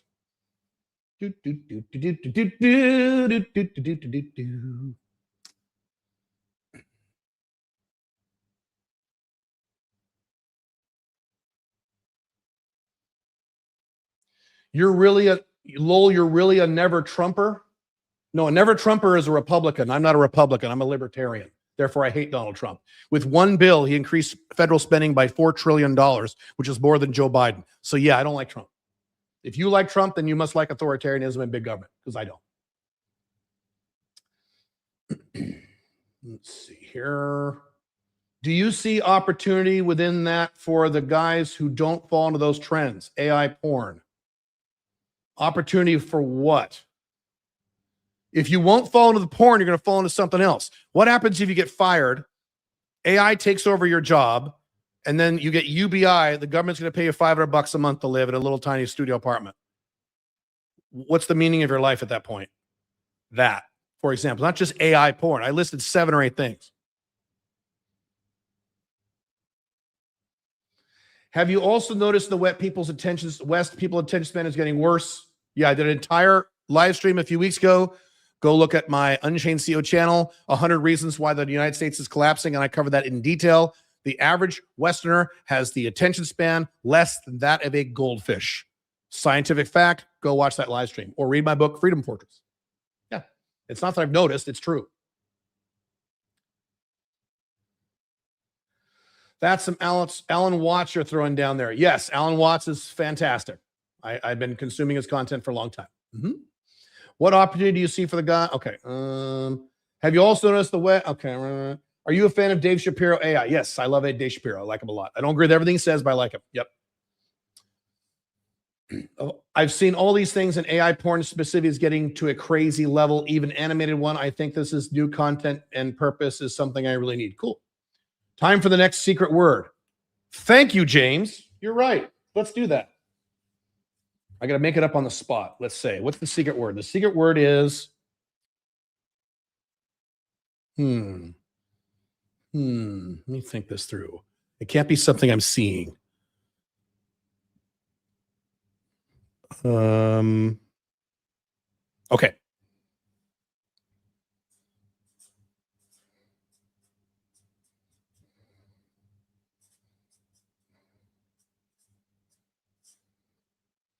You ready? That's the next word. Write it down. Don't put it in the chat. It doesn't matter if it's caps or not. Okay. Remind me for the last one. We'll do it later.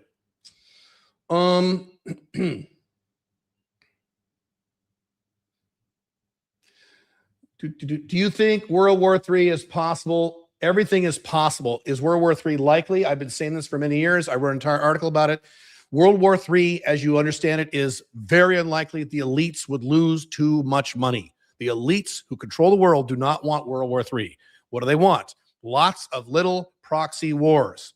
What's going on in Israel, what's going on in Ukraine, what's going on in Africa. They like those. Those are great for the elites. They're extremely profitable.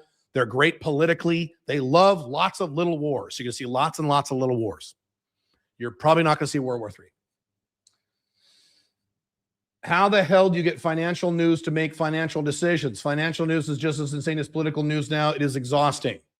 Correct. You need to have multiple sources, left-wing, right-wing, libertarian, and international. And then you just get a consensus. Do the best you can. Will you delegate 90-Day Business Builder to mostly other coaches in your new phase, or will we run without you? It already is delegated to most coaches. Most coaching in 90-Day Business Builder is not me. But I will still be involved in 90-Day Business Builder. Yes. What's the biggest impact you think AI will have? There's too many to list. And I would only be guessing. Can't see it? Did you guys see the word or not? Say yes or no. Don't say the word. Did you guys see the word or not? I'll wait.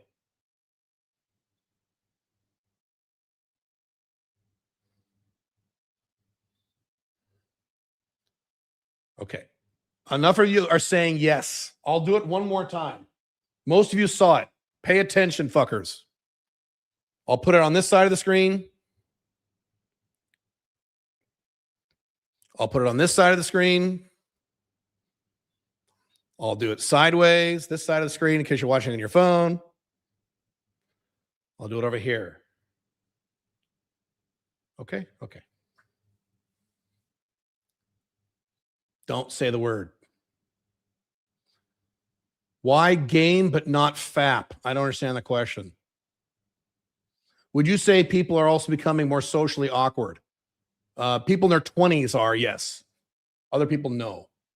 What if a high-end MLTR of many years wants to complain about your behavior to you, but does so calmly for 10 to 20 minutes? How to handle? You don't let her go for 10 to 20 minutes. It takes exactly about 30 seconds, maybe 60 seconds for someone to describe what they don't like about you. She doesn't need 10 to 20 minutes. So that was your fault. You cut her off at 1 or 2 minutes. You say, can you summarize it? Summarize it 1 or 2 minutes. No, I have to talk for 20 minutes. That's drama, even if she's saying it nicely. No one needs 20 or 10, even 10 or 5 minutes to describe all the things wrong with you. There's 1 or 2 things she doesn't like. She can state those in 60 seconds or less. Okay. If you were late on the first word, you have to watch the replay. You said before, don't give hints about the word. Shut up. Shut the fuck up. What's the secret word for didn't catch the first one? Watch the replay. All right. Next topic. How to plan your year and a quarter. I'm just going to kind of give you the basic techniques on what I use. I have covered some of these things before, so I'm not going to go into great detail about this, but this is germane to this date. This is, as I talked about earlier, late December. Why is it getting warm in here? If it gets any more warm in here, I'm going to turn up the AC. Maybe I'm just getting worked up. Late December or the month of December is the best time to plan the next year of your life or big chunks of your life, like I just planned the next 25 years of my life. Hallelujah. So this is how you do this. Now, I follow maybe I have this in the slides here. Yeah, I follow a 12-week year model. So what I do, I recommend it. You don't have to do it because some people just don't think this way. I don't think in terms of years, or 365-day years. I think in terms of 3-month years, 12-week years. So to me, this is the end of 2025-4. And on January 1st, it'll be 2026-1, which is the first quarter of 2026. And I consider that a year. So January, February, March is a year to me. And I plan that entire, quote, year. So I base my entire world around quarters. And the people I work with who I consider role models, guys in their 70s who make gazillions of dollars but don't work very hard, my coaches, people like Dan Sullivan, all those people, they focus on quarters. They do not focus on years. They do not focus on months. They do not focus on weeks. They don't set 5-10-year goals. Most of them, some of them do. They focus on quarters. So I say here how to plan your year / quarter, whichever you want to do. They're both similar. First, here's the steps. First thing you do is you sit down and you review your wins from the last quarter. What were awesome wins that happened in the last quarter? And you write down at least 3 of them. Nothing happened. Don't be a dumbass. Don't be a pussy. Write down at least 3. At least 3. You'll probably have more than 3 because 3 months is a long time. When I wrote down my wins for this quarter, it was a list of like 12 things long. It was amazing. All your wins. What were your wins? What did you get done? What did you accomplish? What problems did you overcome? What new things that happened to you that were good? You write them all down. It's very important. You always start with wins whenever you do any strategic planning. Critical, because you want to start from a place of confidence. When you're more confident, it creates competence. Competence raises the odds of you achieving your goals. Okay. Then what you do is, next thing is you review the list of projects or goals, either one, that didn't get done. That you wanted to get done by the quarter, but you didn't get done. Often you'll have 1 or 2 of these things. I had 1 or 2. So you write those down. Okay, I didn't get this quite done. I didn't get this quite done. This needs to get done. Then what you do is you list out every project. A project is not a goal. Every project that you want completed by the end of the quarter. In all the areas of your life, you'll have work stuff, you might have personal stuff, you might have fitness stuff, you might have 5 flag stuff, whatever it is. Write it all down. Then what you do is these are projects you want to get done. These are not goals. I want to make X per year or X. I want to make X amount of money by the end of the quarter. That's a goal. A project is make my new website about blank. That's a project, not a goal. You understand the difference?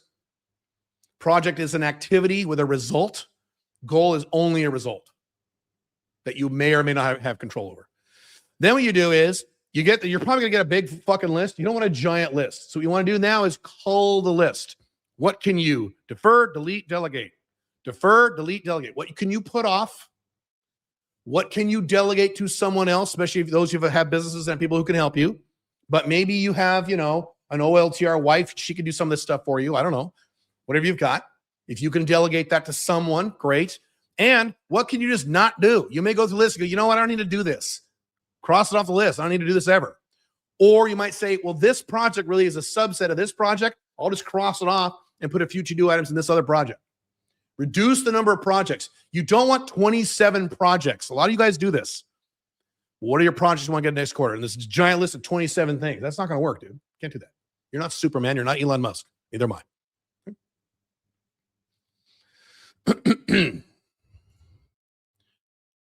Now, then, with all this raw material, your wins, your incompletes, your project list, you then go to your big set of goals, wherever those are. You should have some big goals.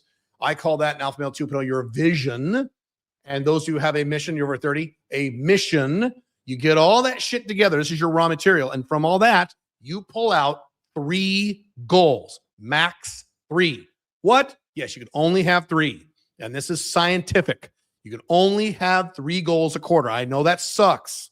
I know it's hard. I know you want 8 goals. I know. You only get 3. You can have more than 3 projects, but a project isn't a goal. The last several quarters, for me, it's been an income goal and a weight loss goal. And that's it. That's 2. 2 is better than 3. 1 is even better. Now, you might have a woman goal. I don't know, whatever you have. Max 3. And it's going to take you some time to narrow it down to just 3 because you're going to go, good damn it. If you have definitely more than 3, then take ones that you can defer into the next quarter. Or maybe you could turn into a project. You can't have more than 3. I'm sorry, you can't. 1 is better than 2. 2 is better than 3. 3 is okay. You can't have more than 3. I've tried to have 5 goals, 6 goals in a quarter. No, won't work. Make sure these 3 goals are from your long-term goals, vision, and or mission, / projects, / wins from last quarter, / incompletes from last quarter. That's your raw material for these 3 goals. Whenever I sit down and do my planning for the next year, which I call a year, which is a quarter, I pull out my vision, I pull out my mission, I pull out my big goals, I pull out a spreadsheet, something called, I've talked about this before on my other content, something called my perfect number. How much money do I want to make ultimately? And where does that money go in a typical month of I pull all this out. I look at it. I said, okay, what are the 3 things that I can do the 3 goals that I can hit the next 90 days that will get me closer to these conditions?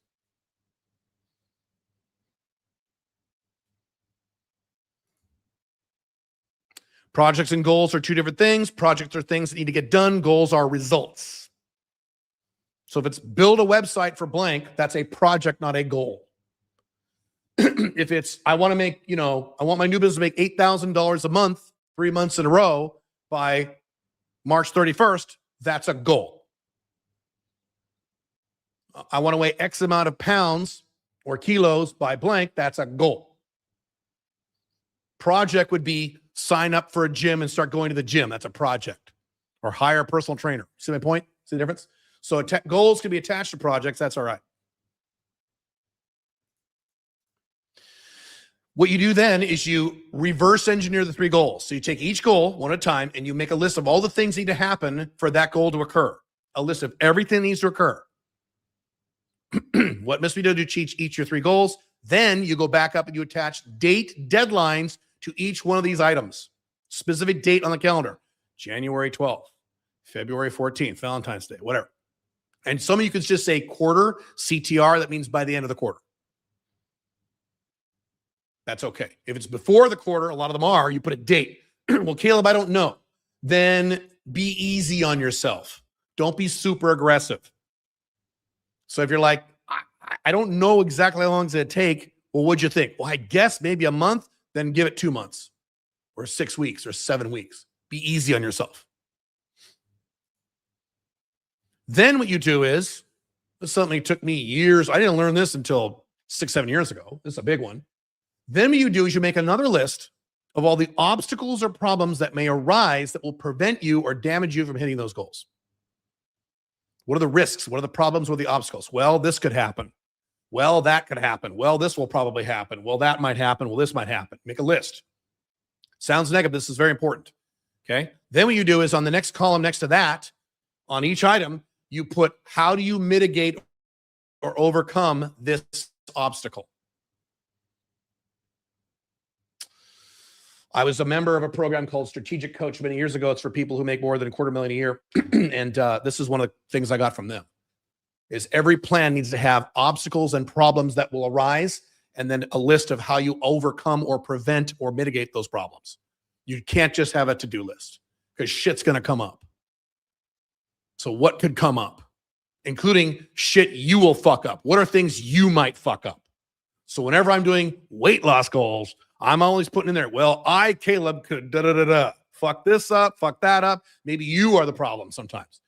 It could be other people are the problem. It could be a combination. So you write all that down and you say, okay, how do I mitigate, prevent, or overcome these obstacles? Now, and somebody might say, well, I can't overcome these obstacles. That's not possible. Well, then how can you mitigate it? That's what mitigate means. Not solve, mitigate. Make it less bad.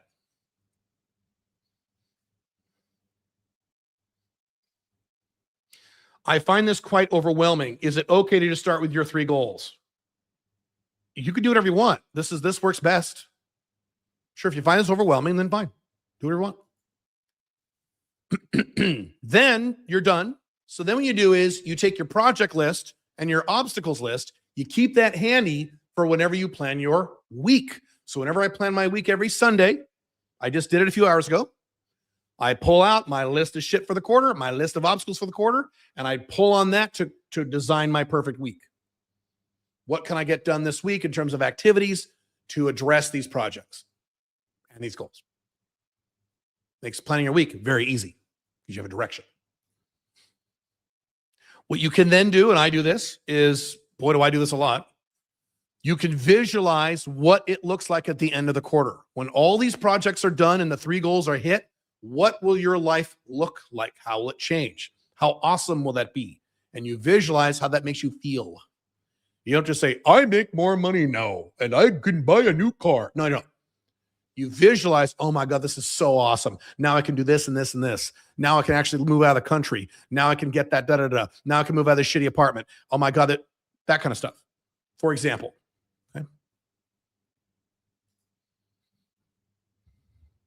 Okay. Brief item here. Some of you already received emails on this. For the next 2 days, because this started yesterday, if you want, you can get every course I have ever done and every book I have ever written. That is over $12,000 of stuff. If you were to buy it independently, all in one package for $597 or less. Just for the next 2 days until Tuesday night, December 30th. You can get the entire thing for $597 only for 2 more days. I'm not going to let this go for more than 2 days. You kidding?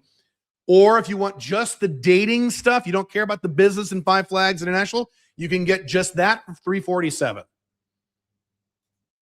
Or if you don't want the dating stuff, you just want the business and 5 Flags International stuff, you can just get that for $347. Same thing.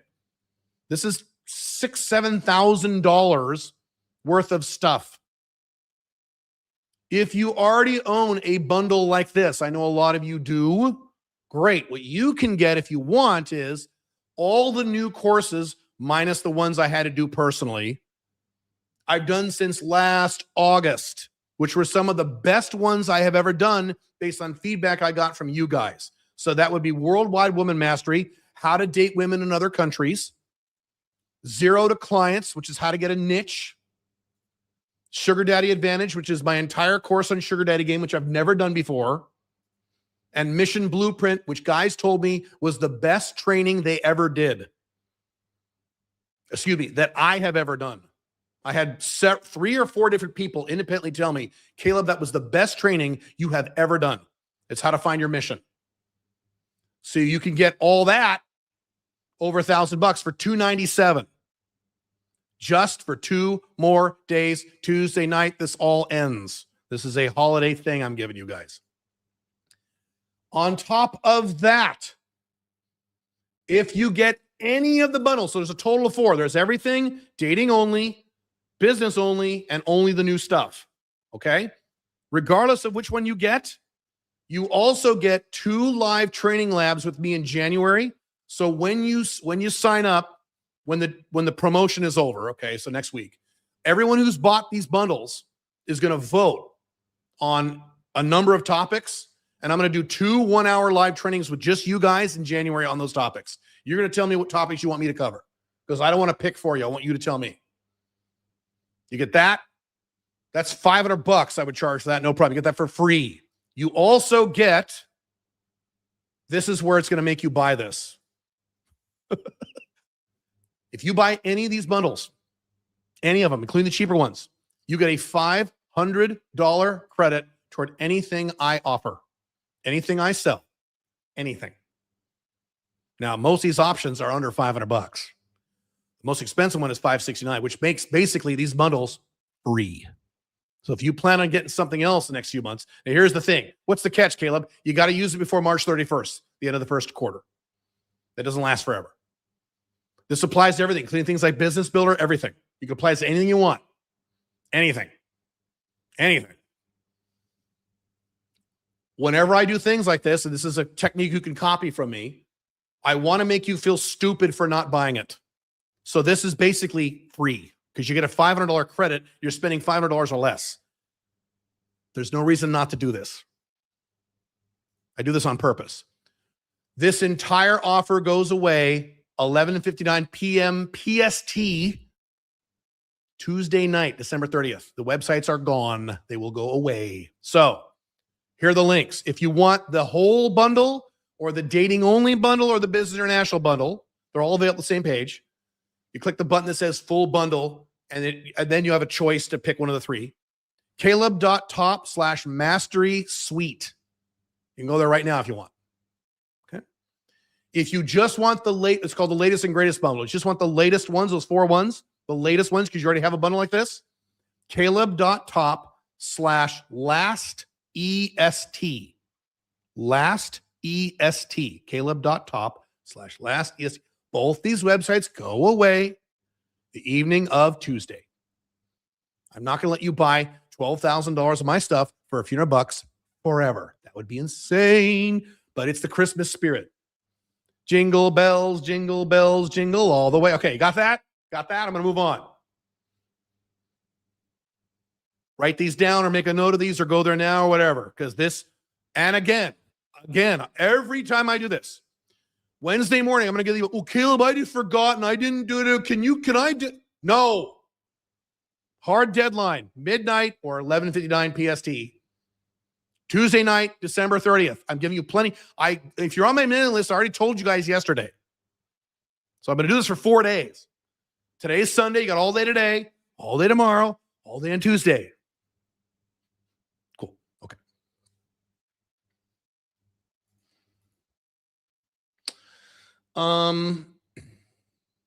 Let's do a few quick questions. How are we doing on time? We're doing okay. I might go another hour here. I might need to run for a bathroom break. We'll see how powerful my bladder is. So far, I'm okay.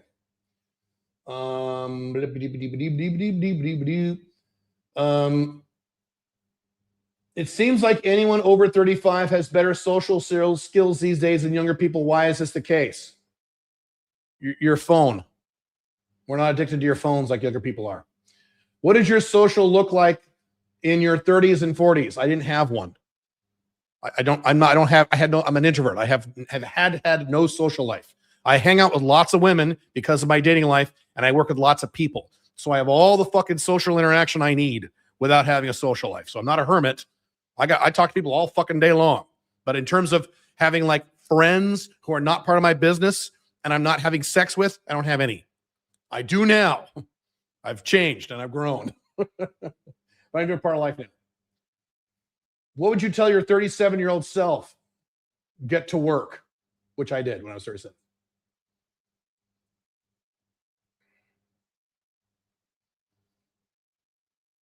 Do you think men in their 30s and 40s should avoid spiritual life completely?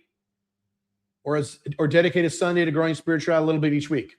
I have been very clear about this. I think that men and women under the age of 50 should not hardcore lean into their spiritual lives. Why? You will become religious.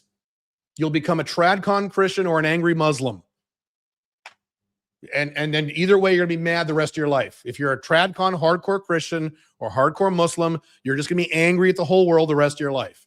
So that's what I usually see when I see guys in their 20s, 30s, even 40s, when they lean into spirituality, they just grab onto a religion and go, oh, this is the truth. This book written thousands of years ago is the exact truth, or else you're an a-hole. That's not spirituality. That being said, now, because of the collapsing era in which we live, I think all people of all ages, 18 plus, need to at least get into the spiritual zone a little to understand those three questions. Who am I? What am I? Why am I here? Lean into it hardcore, I don't think it's a great idea. Unless you're very careful, but most people aren't. And I have seen a lot of young people really hit their spiritual life and they just turn into Christians or Muslims, which is a nice way of saying they're angry the rest of their lives because nothing in the world is traditional Christian or Muslim. We live in a left-wing collapsing world. What are the ways and techniques you advise to get a bigger following on social media, specifically Instagram and blogs? I am not the guy to ask about that. I don't have a big following. I make all my money from a very small following because I don't want a big following. I'm the opposite of Andrew Tate. I don't want to be famous. I don't want people to know who I am. I want to do the minimum amount of social media work to hit my income goals, which I've kind of done. So I'm not the guy to ask about that. Carbonite. Thanks, Carbonite.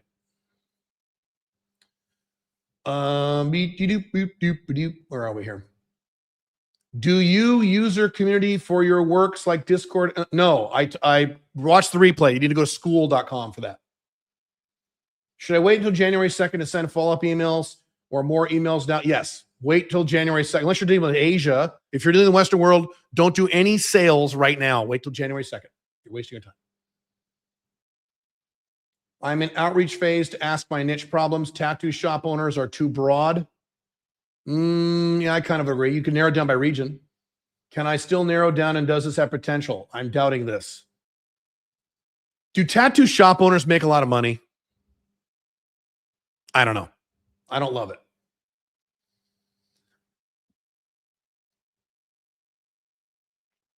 Men with various love boxes, such as Rasputin, can they live the alpha male 2.0 lifestyle? I have several love boxes now. I have PDMs. Yeah, sure. Or will they have too much drama if they love various women? It's not that if I love multiple women, I will create drama. It's that you don't know how to manage a relationship where you manage multiple women you love. You don't have the management skills. That's where the drama comes from. The drama doesn't come from you loving multiple women. The drama comes from you don't know how to manage A, multiple women, and B, multiple women you have strong feelings for. Men don't have that skill set. That's why you need to buy my stuff and learn the skill set, because that's what I teach. I've been teaching that since 2008. Brother, will you be involved with 90 Day Business Builder on August 2026? Yes, I will. Yes, I will. All right. Okay. Next topic. I need a bathroom break. I've been drinking a lot of this agua. So hang on. Give me 2 minutes. I'm just going to turn off my video here.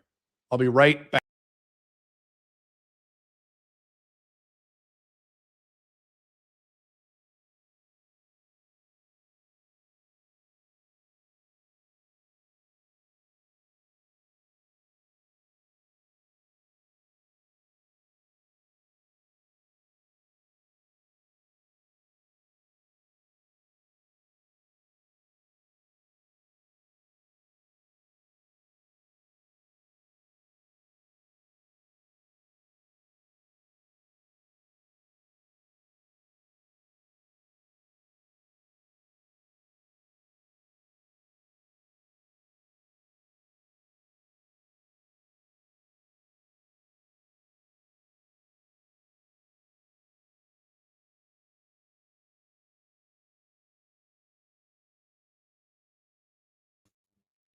And we're back. How do guys like Rolo do 3.5-hour live streams without taking a piss? How does that work?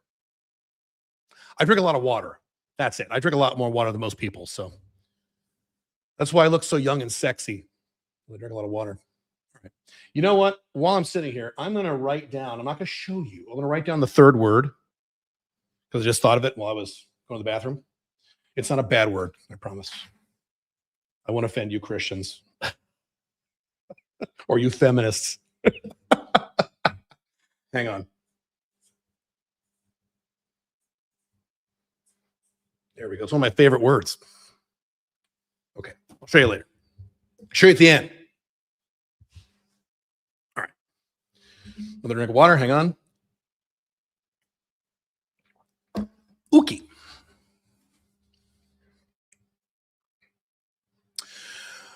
New stuff that I'm coming out with in 2026 that you can get if you want.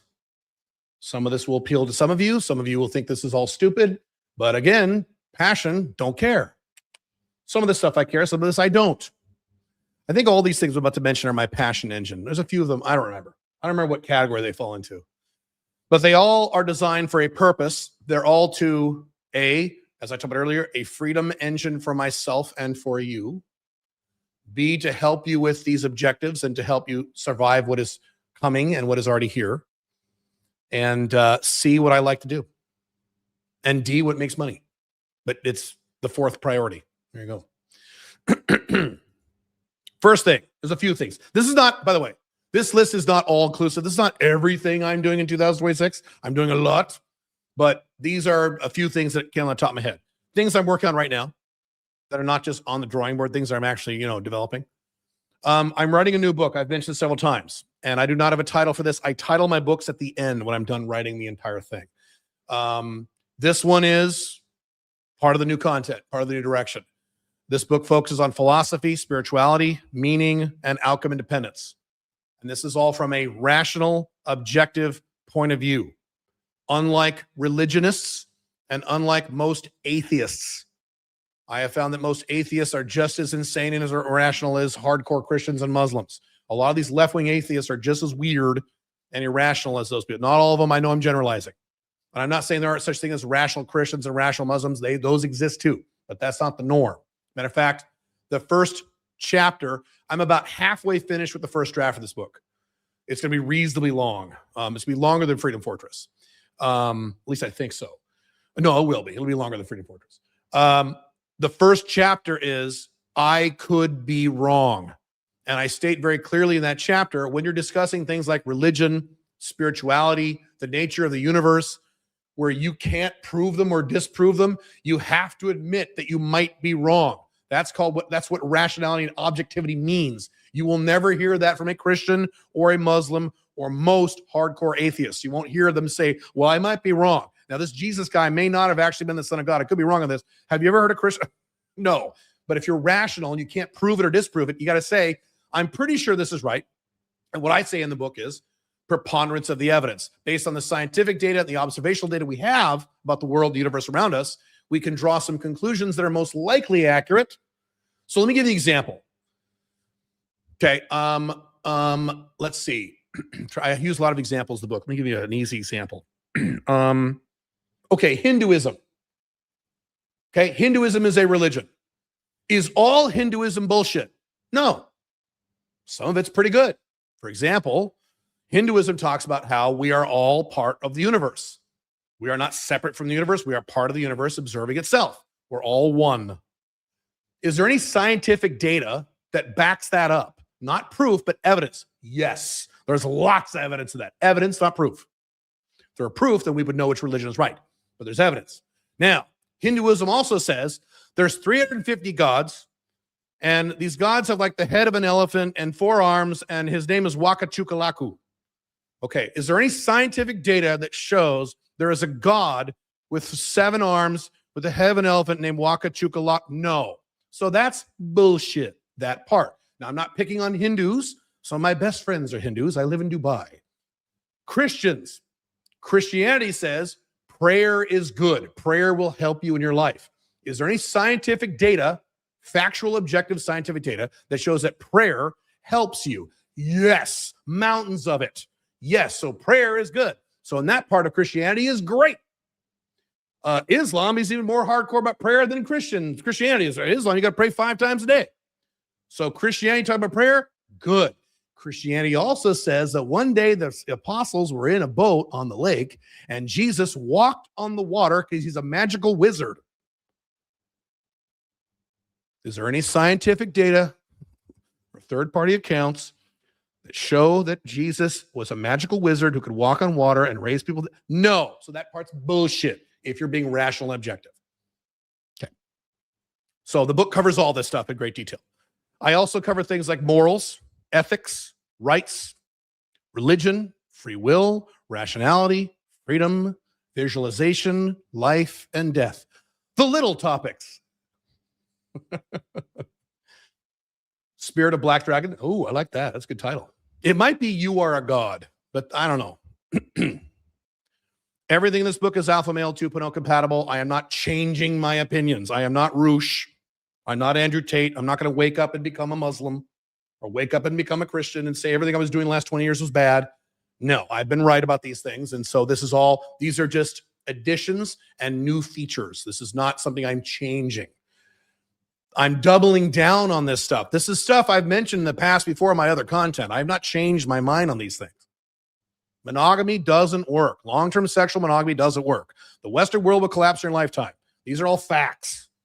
It's not like, oh, wait, I've changed my mind now. Now that I have a girlfriend, I'm changing my mind. So that book, when is that book coming? Don't know. I do not have a deadline for this. I just work on it when I like it, and I love writing books. That is my passion, writing books. Oh my God, I love it. I love writing this book. Love it. I loved writing Freedom Fortress. I like writing this book about the same. But that's a lot because I love writing Freedom Fortress. This book is great. I love it. Next thing. This is big. This is coming sooner than the book. I am going to introduce, as a test, an Alpha Male 2.0 dating and relationship service, coaching service that I will be a part of personally, plus some other coaches, for men over the age of 40. I am strongly considering raising that to 45. Strongly considering that, probably 45. Or if you're between 40 and, so it's 45, and if you're between 40 and 44, you have to like apply. We can turn you down. What is this? Well, this service will focus on these topics for older men because older men have unique needs that younger men don't have. Getting to women, younger women, sugar daddy game, anti-aging, OLTRs, and managing other long-term relationships, raising children in an alpha male 2.0 model set, managing multiple women, testosterone and health for older guys like me, and getting over a divorce, because that's a lot of you, or similar big long-term breakup, because that's what older men face. You don't have a lot of guys who are 25 getting divorced. You got a lot of guys who are 45, 55 getting divorced. So it's completely focused on that type of guy. You, if you're over the age of 45, you know you have a unique set of needs. I am uniquely qualified because that's me. I'm describing myself here. And that's going to be a big deal. What I'm going to do, see, is there anything else on that? Yeah, so what I'm going to do, again, I'm being transparent about this. I currently have a service called the 90-Day Multi-Woman Method. Some of you are in that course right now that I'm doing. And that is the Alpha Male 2.0 dating version of 90-Day Business Builder. What I'm going to do is a test, and that's a test also. It's a test to see how many people bought it and how well are they engaged in it and what the results are. Then I'm going to do this probably in January, February. Okay, soon. That'll be the next test. And whichever one makes more money and gets better results for the customers, that will then be the flagship for Alpha Male 2.0, the flagship coaching service. But Caleb, what about younger guys? Everything else I just talked about is for younger guys. All my stuff is cheap. All my books are cheap. All my content's free. It's all for you. Don't worry, I haven't left you behind. I'm just saying, if you're an older guy, you have unique needs. All the stuff I'm talking about with finding your purpose, that applies to younger men too. Matter of fact, I'm more worried about younger men than older men, because older men have their shit together. You don't find a lot of guys in their 50s addicted to porn. Those are young guys, right? So I'm helping you guys also. I'm talking about, this is one of the new areas I'm going to focus on as a test. If no one is interested in this, or if guys sign up and they don't do anything, they sit around, then I won't do it, and we'll do something else. It's a test.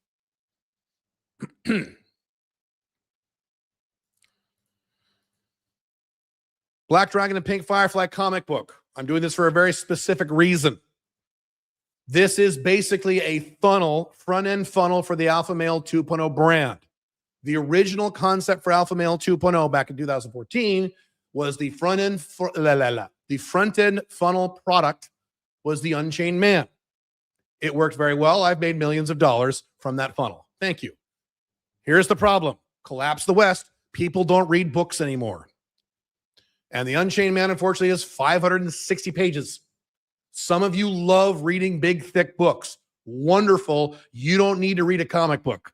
Matter of fact, you guys are the ones who say, comic books are dumb.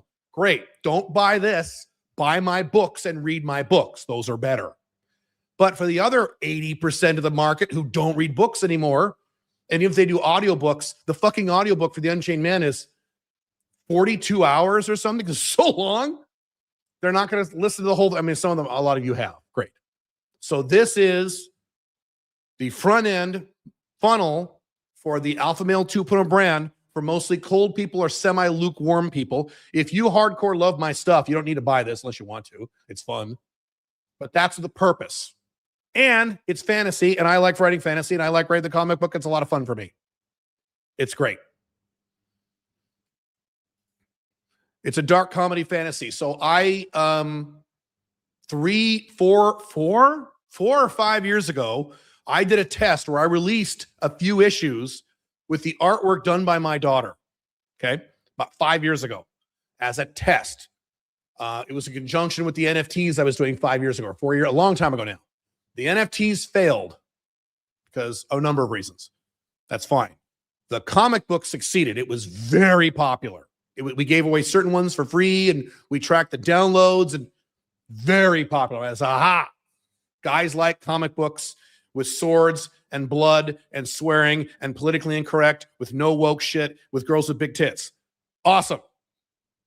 So I'm doubling down this. So now we've redone the art. I'll talk about it in a second. So this is not something that I'm just, I'm going to start doing a comic book now. Oh no. Issues 1 through 7 are done. 1 through 7. Issues 8 through 13 are completely written. I write them. AI does not write my content. AI does not write my content. AI does not write my content. I write it. AI does do a lot of the art. A lot of the art's AI art, but it's art plus an artist. I'll show you pictures in a second. I have the entire story arc written out to issue 35. So when I publish this, when I go to put this on the market, it's not like, here's issue 1 or 2, and hopefully I'll get to issue number 3, which is what a lot of people do. I found in the comic book world, in the independent comic book world, they start this new comic, they have 1 or 2 issues, and then they get busy with work, or their girlfriend yells at them, they stop doing it. This is a long-term thing I'm going to be doing for the rest of my life. Not the rest of my life. Next 5, 6, 7 years at least. This is not on the slide. The plan for this is to if this works, and looks like it will, this will then morph into an animated series with AI animation. Awesome, because now I can do that. But want to do that for a long time. Pre-AI, if you didn't know, I didn't know this, so I went and did research it. 1 second of animation, even moderate shitty animation, is anywhere from $10,000 to $40,000 per second. So if it's a 30-minute episode of like Invincible or Justice League, it's a lot of money. But with AI, don't have that problem. So doing a big launch of first quarter 2026 and then new issues monthly. And again, it'll probably be a combination of a few issues might be free and then you pay for the rest. The funnel, you might get the first few issues, then you pay for the rest. And then you get into a funnel and then that sells the Unchained Man. And then that sells other courses. And now you're part of the Alpha Male 2.0 community. That's why I'm doing this. Other than the fact that I enjoy writing it. I really enjoy writing it a lot. It's a lot of fun. It makes me laugh. What I have done is, this isn't just something I'm whipping out of my ass. What I have done is I have reversed engineered the top 20 aspects. Matter of fact, I might bring them up here in a second. I could do, I mean, maybe not. The top 20 aspects of all the best-selling independent comic series over the last 15 years. I had AI do a bunch of research, and I did some research. What are the top 20 aspects? You take the top 10, top 15, top 20 best-selling independent comic books of the last 15 years. What did those best-selling comics all have in common? And it was a list of 20, and I am including damn near everything in that list in this comic book. Black Dragon, loosely based on me. Pink Firefly, loosely based on Pink Firefly. Minus the woke shit. No woke shit. None, because out of the 20 things, item 17 was strong, independent female characters. Okay, well, there's a few of those, but they're not girl bosses. And then it's a strong emphasis on LGBTQ. No.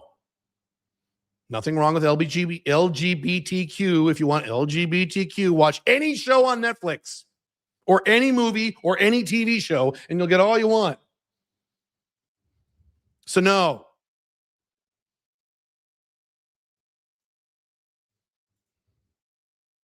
Okay, there's some images. This one here, can you see my mouse? So the big one here, that is the cover for issue number 8, I think. So that's an example of the artwork. So that we've improved the artwork a lot. Before it was my daughter, who was good. AI is better. And AI is faster. So there you go. So again, if you guys buy these, and they'll be cheap. It's a comic book. It's cheap. It's $1 or whatever the fuck it's going to be. You guys buy a lot of these. Have your friends buy a lot of these. I will do an animated series. That is the goal here. The goal is to do an animated series. But the comic book is proof of concept. I would like to just roll into the animated series, but I want proof of concept first because I only going to work 4 days a week. I can't waste my time. So there you go. So again, I mean, I've done issues 1 through 7. They're ready. They're ready to rock right now. They're ready to go right now. 1 through 7. And then I've written 8 through 13, and the arc I've written out to 35. Issue 35? Yeah. Okay. Next thing.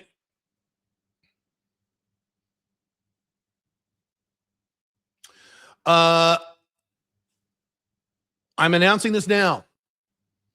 This is not the official announcement, but I'm announcing it now so you guys can start thinking about this. I haven't done this since 2018. Back in 2018, those of you who followed me back then, I went on an Alpha Male 2.0 world tour. And I hit about 22 different cities all over the world, and I did seminars. Okay. I'm going to do that again. A little smaller scale than what I did in 2018. I'm a little older, and I'm a little busier now. But what I'm going to do is I'm going to hit a number of cities in the United States, a number of cities in Europe in 2026. And what I have done is I have geolocated the cities based on, so the American cities are the geographically located cities with the highest populations where you are most likely to live in or near one of these cities. Matter of fact, I'll do it right now here. So United States, it's going to be Chicago, New York, Los Angeles, Atlanta, Portland, because I have family there, and Dallas, Texas. So statistically speaking, if you're in the United States, why are you still in the United States? But don't get me started on that. Don't let it yell at you. If you're still living in the collapsing USA because you're insane, you either live in one of these 6 cities or it's a very easy, quick flight to one of these cities based on the geolocation and the population of these cities. Cool. You're able to take a really cheap flight. And what I'm going to do is keep these seminars very cheap, like $30 to get as many people who just show up as who wants to see me and hang out with me. So that's going to be in July of 2026. I do not have exact dates yet, but I'm giving you fucking 6 months notice to start thinking about this. They probably will not be on weekends. It's probably going to be in a weekday evening. That's the only way I could make it work. So if you don't have a job, great. If you have a job, you have to take off work early or something. Maybe at 6 p.m. I don't know. I haven't figured that out yet. Okay. But Caleb, what about Europe?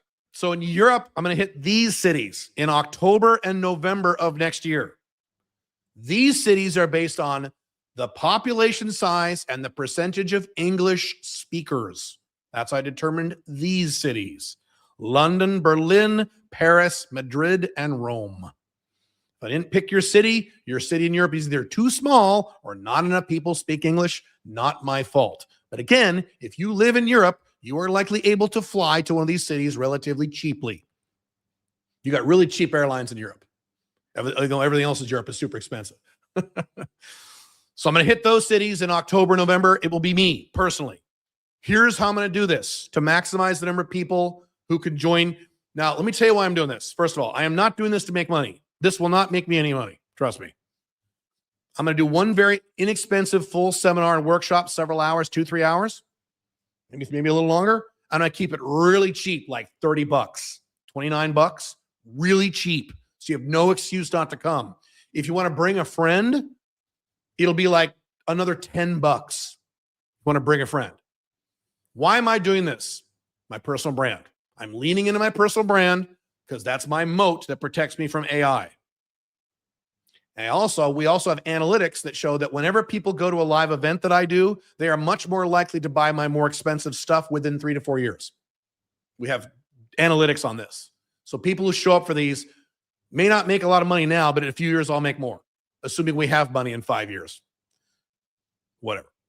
So I'll do that on day 1. I'm going to 2 days in each city. Then on the second day, I will do a coaching session that will be much more money, several $100s, maybe $1,000, where it's a few hours with like 5 people. Me with the max of 5 people, 3 to 5 people, where I coach with you in person, one-on-one.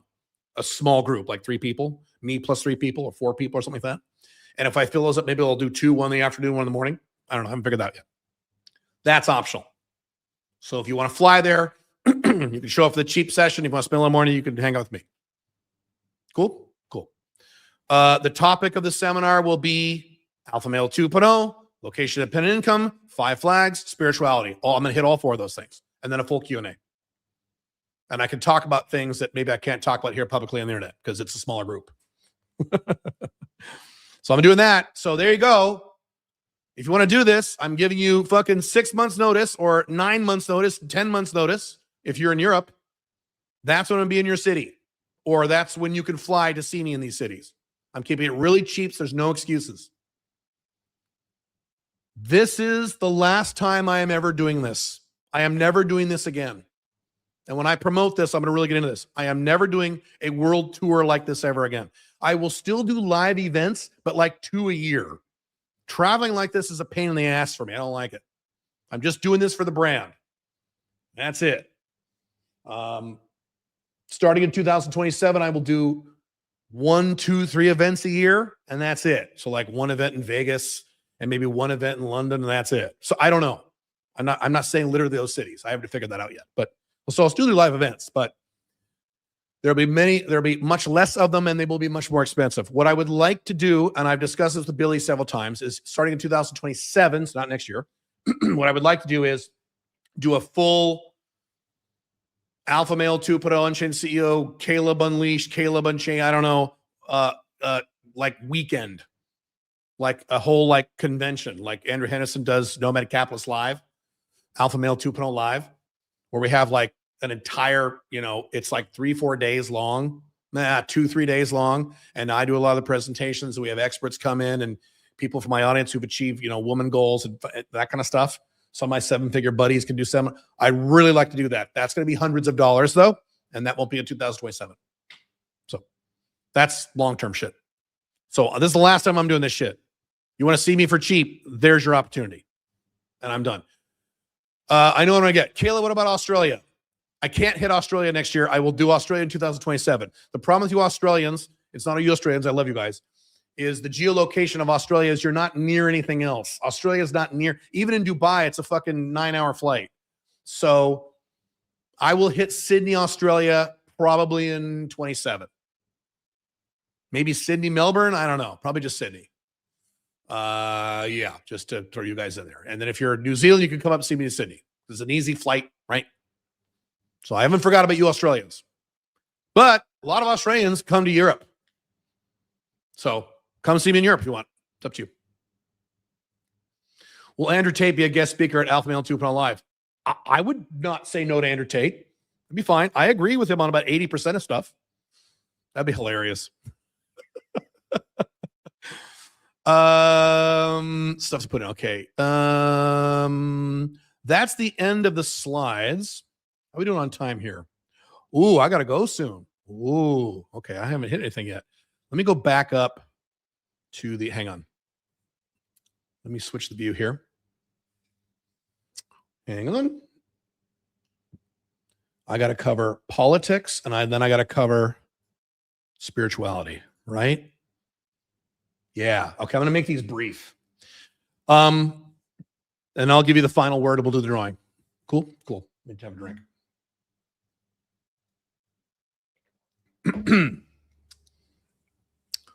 I might skip the politic thing because I just don't fucking care. I'll mention a little bit about it. Politics, really quick. This applies mostly to American politics, but those of you in England, you can relate because everyone's aware of the stuff that goes on in the United States. No, I'm not going to do the code yet. I'll do the code in a few minutes.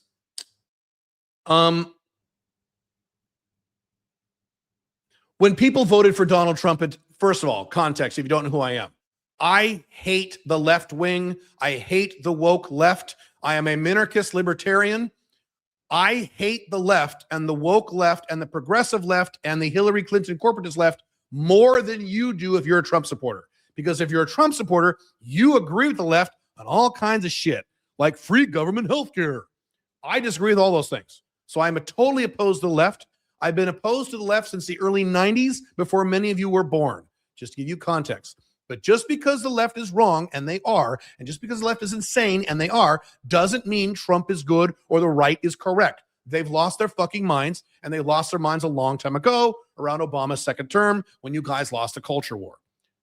Okay, so with that context, when people voted for Donald Trump back in 2016, most of them didn't realize they were voting for someone who would destroy their country, who was bad for their country. They thought Trump would, stupidly, he's going to build a wall. I said, no, he's not. Yes, he will, Caleb. He said so. And then you all look like idiots, and I was right. Okay. We've now moved to the next phase of collapse, cultural. Again, we're in the phase of cultural, economic, and political collapse, not technological collapse. Technology will continue to get better, for better or for worse. But we're in the next phase now of political collapse, where now people on the left have already done this. People on the left already support people they know are evil. So left-wingers support Gavin Newsom, even though they know he's evil. They don't care because they're insane. People on the right historically have not done this. They've supported evil people by accident. This is now in 2025, this has now flipped. And what has happened now is two things. One, when Jimmy Kimmel got canceled temporarily, The right said, yay, we hate free speech. Fuck free speech. We don't care. And they said, and many right-wing podcasters, pundits, people on the internet said, yes, we're supposed to be free speech, but you know what? Now, fuck it, I don't care. Jimmy Kimmel fucking sucks, and the left deserves it, so fuck it, I don't care if I'm not for free speech anymore. Problem number one. Problem number two is Nick Fuentes. So Nick Fuentes, I believe, is the second most popular live streamer in the world who thinks that Hitler is cool and Stalin is cool. But Caleb, he said very clearly, I know he said that he's not for genocide and all that shit. I know. He talks about having an Aryan uprising and all this shit. So now you have a lot of young, angry right-wingers who say, yes, this is racist. Yes, this is evil. I don't care. Just like Nick Fuentes said on Piers Morgan, yes, Piers Morgan is a fucking moron. Yes. But just because Piers Morgan is a moron doesn't mean Nick Fuentes is right. Nick Fuentes went on Piers Morgan and said, yes, Piers Morgan, the typical fucking baby boomer. Are you a racist? And Nick Fuentes says, yeah, I'm a racist. Yeah, whatever. I can't believe you said you're a racist. Both sides are wrong. You have the stupid left-wing baby boomer who's clutching his pearls about racism. And then you have the little Nazi Nick Fuentes says, yeah, I'm a racist. Who gives a fuck? Fuck you. Okay. So now you have people embracing evil when they know it's evil and they don't care.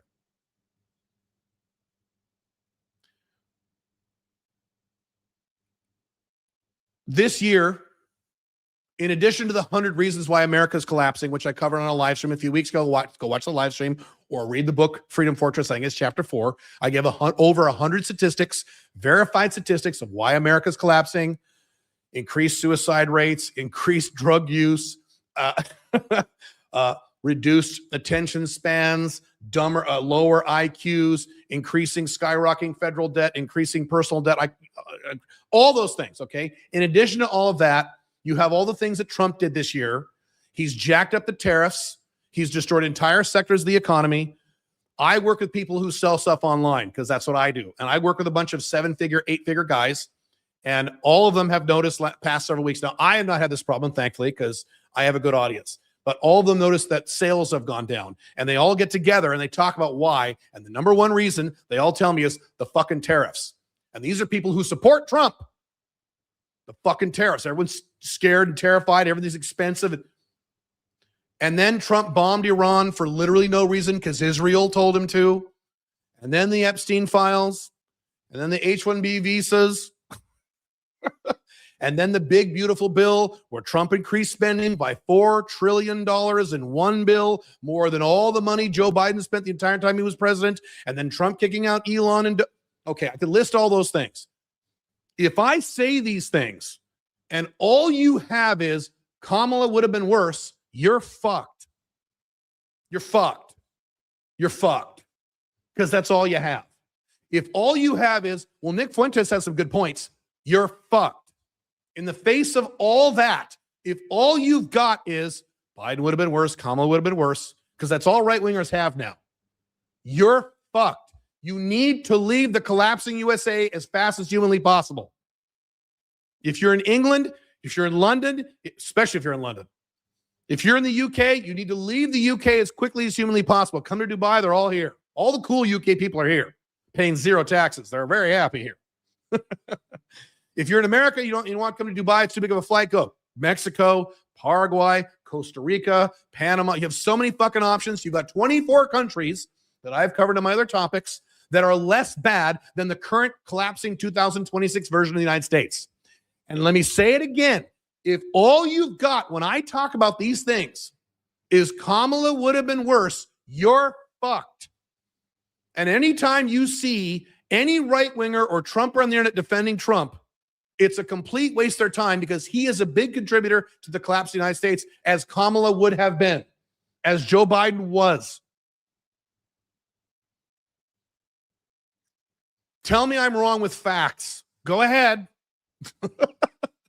You voted for Trump to build a wall to stop Mexicans from coming in the country, and 10 million illegals have entered the country since then, because as soon as Trump left, you got a left-winger who let them all in, which is going to happen again. You think you're going to have Republican presidents? a string of Republican presidents for the rest of your life? No. At some point, you're going to have a socialist left-winger in there like Gavin Newsom who's going to fuck all this up and make it worse. And then you guys, your heads are going to explode until J.D. Vance gets in there and you'll say, yay, we won. And J.D. Vance will make it worse. And then the next person will make it worse. And the next person makes it worse. And then you're fucked. And if all you have is, well, the Democrat would have been worse, you're fucked. You have to stop embracing people collapsing your country. Focus in on yourself. Get a location-independent business going where you're making at least $7,000 a month, location-independent, and then at a minimum, set up an international backup plan where you have a second residency somewhere else. The 4 best countries are United Arab Emirates, Paraguay, Armenia, or Mexico. Pick the one you like the best or hate the least. You get residency there. You got a bank account there, and now you have somewhere to go if and when America collapses in your lifetime, which it will. That's the minimum you should do. The best you should do is fucking leave, or leave most of the year. I go back and visit the United States. I can visit my mom and my dad. If you leave the United States or Australia or wherever, it's not that you can never go back. You can go back whenever you want. My Paraguay PDM just got back today. She was in her European country visiting her family. She just got back. It's very simple. Especially good like Mexico. America's right there. You can't go to Canada. They're collapsing too. You have got to wean yourself off of this political insanity of Kamala would have been worse, or Nick Fuentes has some good points, or Candace Owens. Oh my God. I told you Candace Owens 5 years ago was not an honest broker. She's lost her fucking mind now. She has these magical dreams that tell the future. Tucker Carlson says on podcasts, and I quote, "You're damn right, I'm for big government." You guys are all fucked. And right-wingers and Trump is not the answer. These people have become just as bad as the woke left. And if you say they're not quite as bad, again, you're fucked. If that's what you have.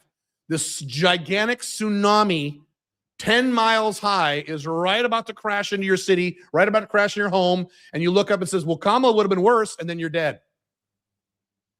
You've got to wean yourself off this stuff, guys. And most of you won't. Most of you listening to the sound of my voice, in the next stupid presidential election in 2028, when it's J.D. Vance,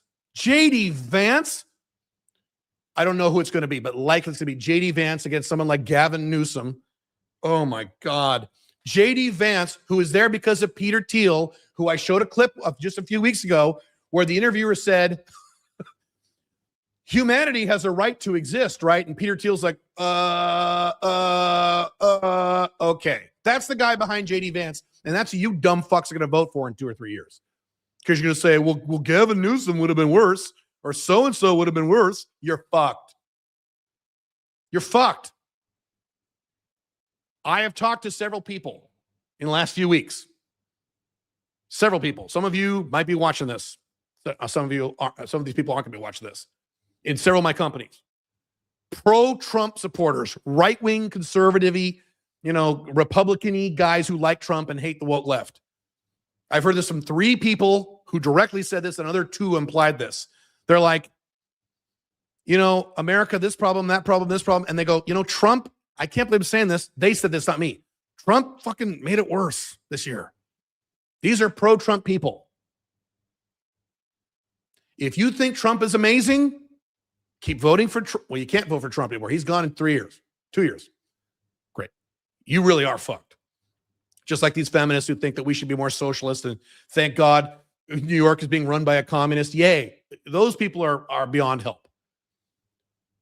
If you have this inkling that maybe things are getting worse, even though you keep voting for horrible Republicans, it's time to leave.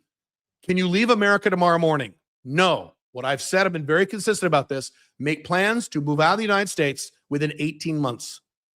That would be the summer of 2027. Now, in my opinion, you're already way past due. You should have moved out years ago like I did. But okay, you haven't done it yet. I'm being nice. Anyone listening to the sound of my voice right now can leave the collapsing West within 18 months. There's no excuses. I don't care what your excuse is. The only valid excuse is if you have a little kid with an ex-baby mama and you can't get baby mama to leave the country and you want to leave your kid. 99% of you do not have that problem. You don't even have kids. So that's the only excuse I'll accept. Other than that, you have no excuses. You can leave within 18 months. You can leave within a year and a half. Some of you can leave within 6 months. Some of you fuckers can leave within 3 months, but you won't because of all your usual bullshit excuses.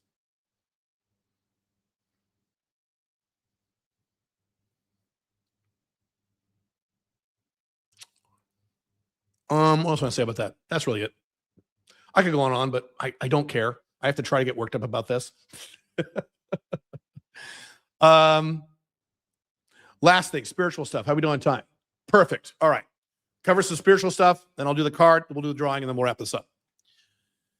I'm going to give you an overview. I have some notes here. Let me pull these up really quick.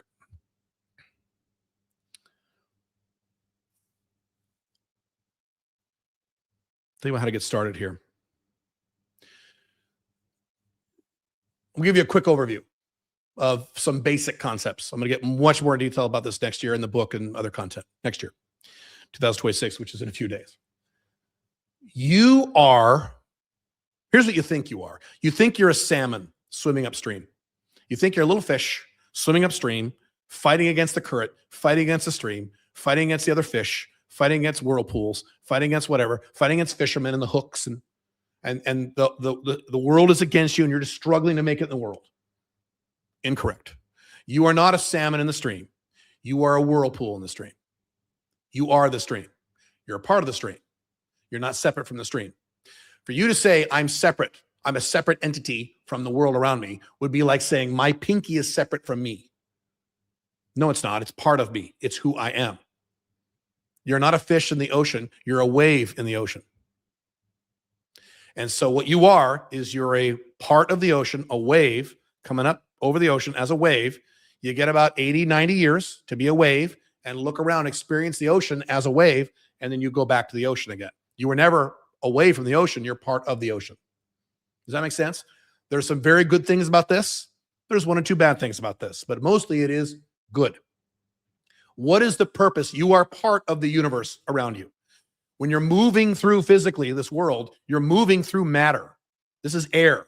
You can't see it. You can't feel it unless you do this, but you're moving through matter. You're not separate from the matter. Your molecules are in the air. When I touch this desk, my molecules are going into the desk, some of them, and some are going into my body. I'm not separate from the desk. I'm not separate from you. When I go outside and I see other people, even if they're Muslims or people from India or Pakistan or Asia or the white people from Europe, I'm the only American in Dubai because Americans are scared of Dubai because they're pussies.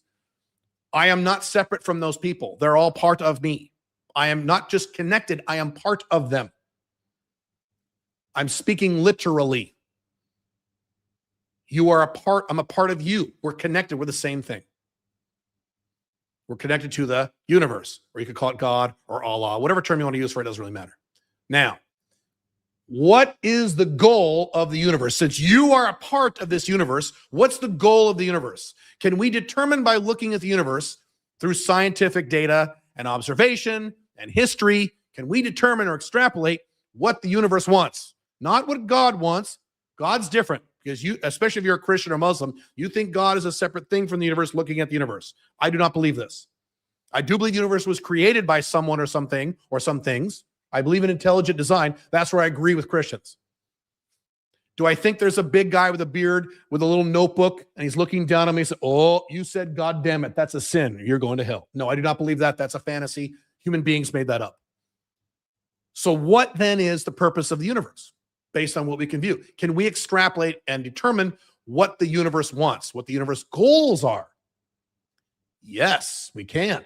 If you look at the biological world, if you look at animals, if you look at the formation of the earth, if you look at evolution, if you look at plants growing out of the fucking dirt with nothing happens, they grow by themselves.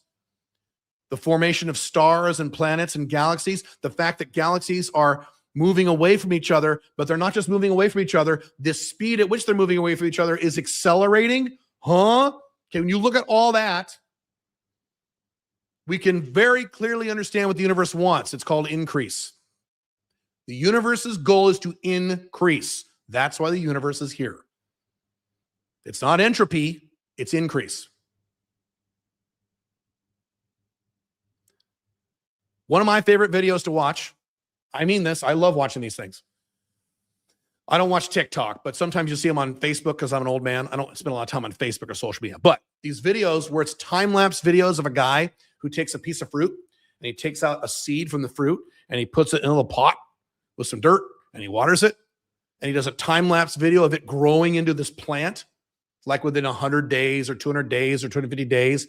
It turns into this fucking plant that just grows by itself and then creates more plants and more leaves. And within a few hundred days or less, it's this giant fucking plant. And it did that all from a seed by itself. All he had to do was water it. And if it was in indoors, he wouldn't have to water it because there's water outside. I come from the Pacific Northwest where everything grows like a fucking weed. When I was a kid living in West Lynn, Oregon in the late 70s, early 80s, I was a little kid. My dad was cleaning up our yard, the house we lived in at the time. And he had this branch and he's like, what do I, fuck. And he just threw the branch to the corner of the yard. Something I would do when I was a dad. Fuck it. Just throw the branch into the bark dust. The branch took root in the ground and grew into this little tree. Well, by the time we moved out of the house, it was just like this little tree. Today, that fucking tree, I saw it a few years ago before I left America. I went to all my old homes and mentally said goodbye. Goodbye to a collapsing America because people get voting for lesser two evils and they fuck your country. I'm sorry, America. And so I went to that house. I was almost going to say the address. I'm not going to say the address of the house. But I went to the house, okay? And it's a fucking tree you could like wrap your arms around. It did that all itself because the universe's goal is increase. You are a part of the universe. Therefore, what does the universe want for you? Increase. What does increase mean for you? Increase your health, increase your influence on the world, increase your wealth, increase your happiness. Those four, I think you can start with those four to increase. The world, the universe that you are part of, you are a wave in the ocean. You're not separate. You're not a fish in the ocean. You're a wave in the ocean. The ocean wants increase. So it wants you to increase. That's why you're here. Now, it's a little more complicated than just increasing. Are all the waves in the ocean the same? No, they're all different. You're all unique snowflake, right? We're all unique, at least more or less. So that means two things. One, if you don't increase, if you say, I'm not going to increase, I'm going to smoke weed and jerk off to porn and play video games all day and bitch on the internet about Trump or Biden. That's where I'm going to spend most of my time. And if I work, I'm going to work just enough to pay my electric bill and not be homeless. So I'm not going to increase. If you refuse to do what the universe wants for you, you will experience pain, suffering, anxiety, depression, anger, and fear. These things are coming from the fact that you have chosen, for whatever fucked up reason you have, to not increase. That's why you have them. If you've been involved in increase, you don't feel it. Those 5, 6 emotions I have not felt in decades. I have not felt afraid in decades. I've not felt really angry when's the last time I was angry? Early 2000s when I felt real anger. I felt frustration and irritation, but not anger. I don't have anxiety. I don't know what that would feel like. You know why? I'm focused on increase. Every day, every year, every quarter, I'm focused on increase. You need to be, one last thing, you need to be more clear about what increase means for you. So we're all unique. So the way in which I increase is not the way you increase. Should you go on the internet and start a brand how men could date multiple girls and leave the collapsing West? Probably not, okay? Because you're not me. You're you. So that means you need to determine how the universe wants you to increase. That's your mission. That's your purpose. Last thing about this. You don't have to make up what your mission is. That's the problem with a lot of you. Well, I don't know what it is. I got to figure it out. No, you don't have to figure it out. The universe already knows, or God or Allah, you pick the term. I don't care what the term is. I call it the universe. The universe already knows what your mission is. It's written into the code of the universe. These people who take the, psychedelic drugs and they look at the wall and they go, oh my God, I can see the matrix code. Okay. That's bullshit. But let's say it's true. In that matrix code is your mission, exactly precisely what it should be. The universe already knows what it is. And because you're part of the universe, it's already inside you. Your mission, your purpose, exactly what it should be, is already inside you. It's already part of the universe. So that means you don't have to make it up or figure it out. You just have to uncover the bullshit on top of your mission to uncover your mission. What do you have to uncover? What do you have to get rid of? Your false societal programming. Jesus walked on water. All men are rapists. Trump's going to build a wall. Nick Fuentes has some good points. Gavin Newsom's trying the best he can. Or, Andrew Tate. Happiness is for women. All this bullshit you've been told your whole life. Societal programming, which I talk about in my books ad nauseum. You got to clean that out and remove that garbage from your brain. And inside is a little chest. And you open up the chest, and there's your mission. That your universe wants to do, that already knows what it is. You just have to uncover it. Just like when I say starting a business, you don't say, I'm going to sell this. You ask the niche what they want, and they'll tell you, and then you make money. Works the same way here. So it's not actually as difficult as you think to find your mission and find your purpose. The universe already knows what it is. Therefore, you already know what it is. Or at least you don't know what it is. It's in you. You just got to uncover all the anger, frustration, anxiety, fear. You got to get rid of that shit, at least temporarily, so you can dig into your brain, dig into your soul, and pull out your mission, because it's there. You don't have to make it up. It's already there. I already figured out my mission is a long time ago. That's why my life is so good. And under normal conditions, you could just kind of fart around and not deal with your mission. As I've said many times, if this was America in 1953, you don't have to worry about any of this stuff. You're fine, even if you're a pussy beta male. You had a great life back then. In the era of collapse, you must do this. You don't have a choice anymore. That's why I start out saying you can't keep embracing evil. That's it. There's a lot more to this. I'll give you an exercise. I'll leave you this exercise, then we'll do the drawing.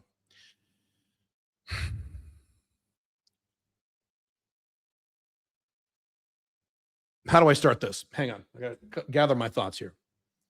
Where are you getting this thing about increase? Alan Watts? No, that has not come from Alan Watts at all. The "you are part of the whole world" comes from Alan Watts, but that comes from Hinduism and stuff.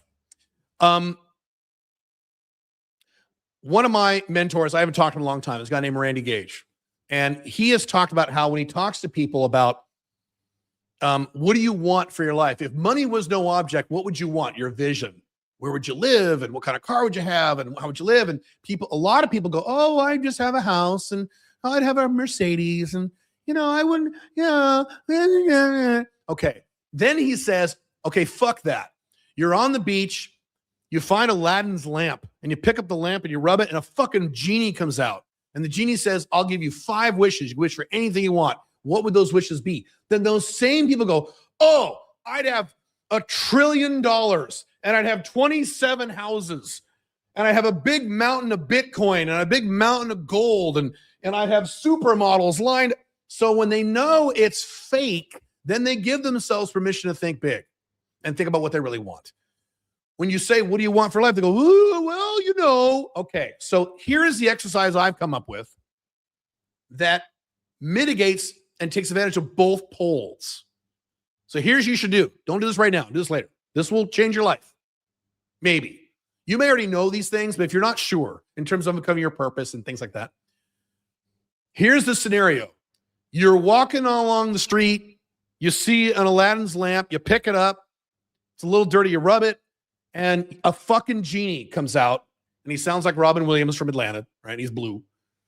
And he says, I'm a magical genie. I'm going to give you 5 wishes. And you can't wish for more wishes. This isn't Dungeons and Dragons. 5 wishes. Okay. You can have anything you want, but there are some rules. Okay. Here are the rules.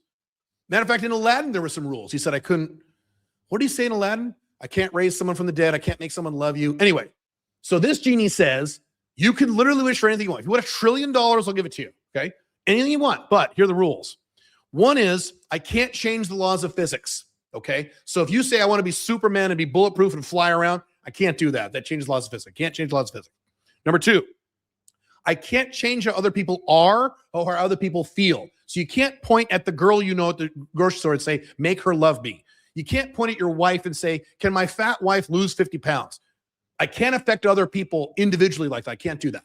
Okay. You can lose 50 pounds, but I can't. Okay. 3, I cannot change any other external institutions. I can't change governments. I can't change banks. I can't say, you can't end the war in Ukraine. I can't change that stuff. It's just about you. Okay. But within those 3 limitations, you can wish for anything you want, but realize you still have to deal with the real world. For example, if you say, I want $10 billion, great. You have $10 billion. It's in your checking account. And then the IRS sees it. Now you got to pay taxes on it. IRS says, okay, you got to pay $4 billion in taxes. And then your bank has to charge a bunch of fees right? So you have to deal with that. Well, I'd wish for Bitcoin. Okay, fine. You have $10 trillion of USDC or whatever the fuck it is. Now you've got your software wallet. You better not forget your fucking passphrase. And if you don't know what a software wallet is or passphrase, you're in big trouble, aren't you? Okay, so you have to deal with the real world. You could say, I'm ripped like Wolverine, like Hugh Jackman. I'm fucking ripped. Okay, you're ripped. But now you have to go to the gym 3-4 days a week for the rest of your life to maintain that shit. If you just don't go to the gym, you're going to lose all that within a year. You can say, I want 3 PDMs. I want 3 wives like Caleb has. And they're all perfect 10s. And one's an Asian and one's a blonde. Okay, boom, you've got them. But now you have to manage these girls. You have to know how to manage PDMs and multiple MLTRs. And if you don't know how to manage them, they're all going to dump you within 6 months. So I'll give you whatever you want, but you got to deal with the real world. Those are the rules. Now, what you do is you write down what your 5 wishes are. And I'm telling you, this will open your brain. You can be anything you want. I want a yacht. Okay, you have a yacht. Now you got to pay for its upkeep. And I want a castle in Scotland like Dan Pena. I want it paid off. Okay, now you got to pay $100,000 a month for the electric bill and the property taxes. And so you better wish for a bunch of money first. But where's that money going to go? So you write down the 4 wishes and within that thought process. And that gives you a clue as to what you really want in your vision, which gives you hints for your mission. Make sense? You should do this. And again, last week of December, man, this is the best time to do this kind of stuff. Dig into your brain to figure out what you want. And that gives you a clue to who are you, what is your purpose? Because then you have a genie, but it's within the real world. Because then when you write these 5 wishes down, now they're achievable. Because you're within the realm of reality and physics and governments and shit like that, right?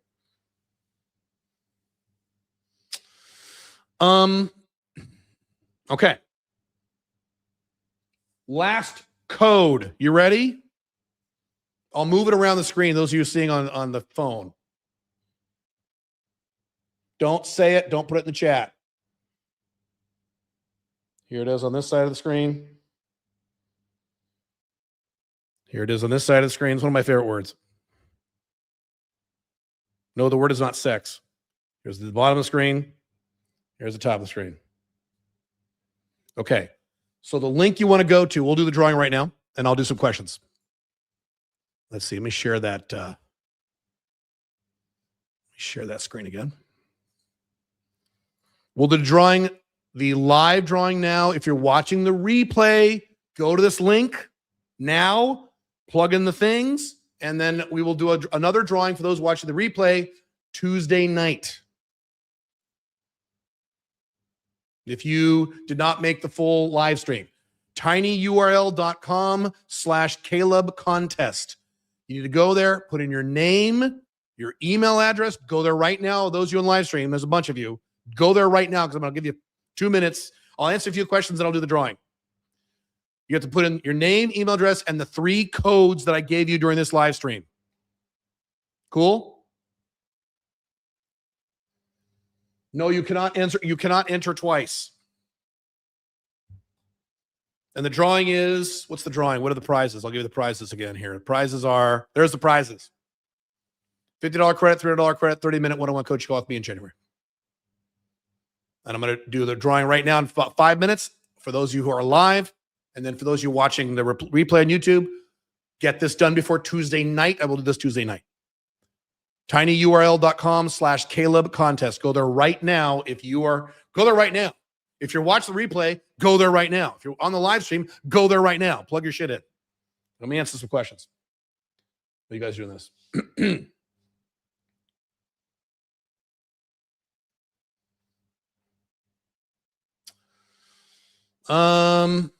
Let's see.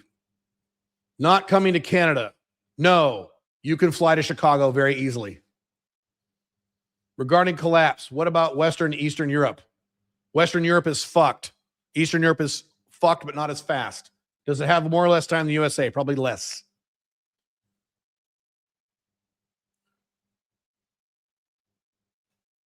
Trump has probably a year with the political power left to do anything.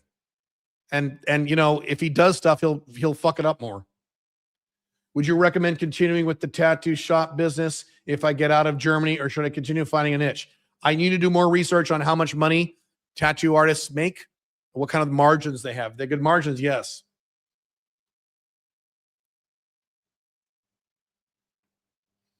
If I don't have location dependent business, make it. By the way, go right now and enter. Go right now while I'm doing this. tinyurl.com/Caleb contest. If I don't have a location in Pinnis making $7K per month yet, but sold my house for $250K, could I move out of the United States right away? Yes. Move right now. Yes. And keep your expenses low. You go to somewhere like Paraguay, you'll live like a king on very low expenses. Yes. My income for a location business is 60 to 70K USD per month. Great. I play a decent amount of video games. You said you might have to quit video games temporarily to hit 7 figures. For my goals, would I have to? Yes. Absolutely. Not forever, but absolutely I would do it. I did it. My mind is not expanded enough for this yet. J. Abraham, borrowing ideas from one industry and applying them to other industries and that think completely differently. Yes, agree.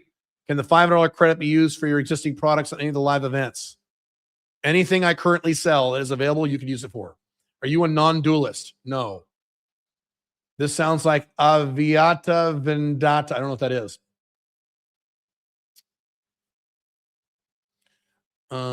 Yeah, Alan Watts is a component of this stuff, but not all of it. The increase does not come from Alan Watts. So all of our biggest wishes come true with even bigger responsibilities. That's only if you wish very big. So let me explain that. When I did this exercise myself, I didn't wish for $1 billion. I don't want $1 billion. I don't want to be on the IRS's radar. So I don't need $1 billion to be happy. I know exactly how much money I need to be happy.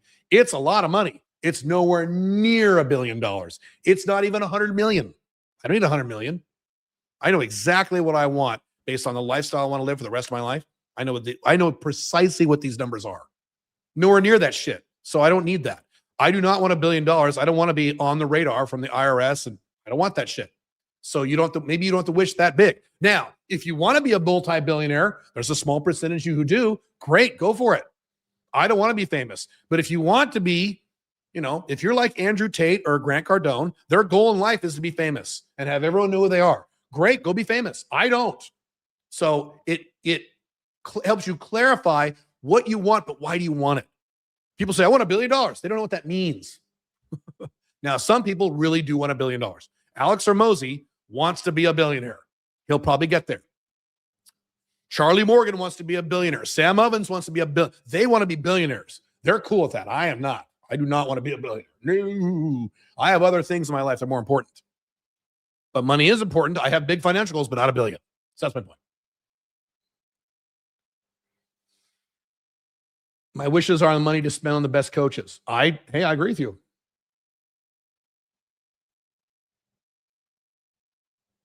When you hit enter, does it leave you or on the same page? I don't understand the question. Do you ever get questioned when you go back to the United States? Sometimes when I fly into Seattle, depends on the airport. Sometimes, yes. I heard they are strict if you're out of the country for a long time. I've run into that once or twice. They have gotten better. B, I do global entry now. That's probably what helps. I do global entries. That helps a lot. What are you doing with your Bitcoin? I'm keeping it and I'm buying more.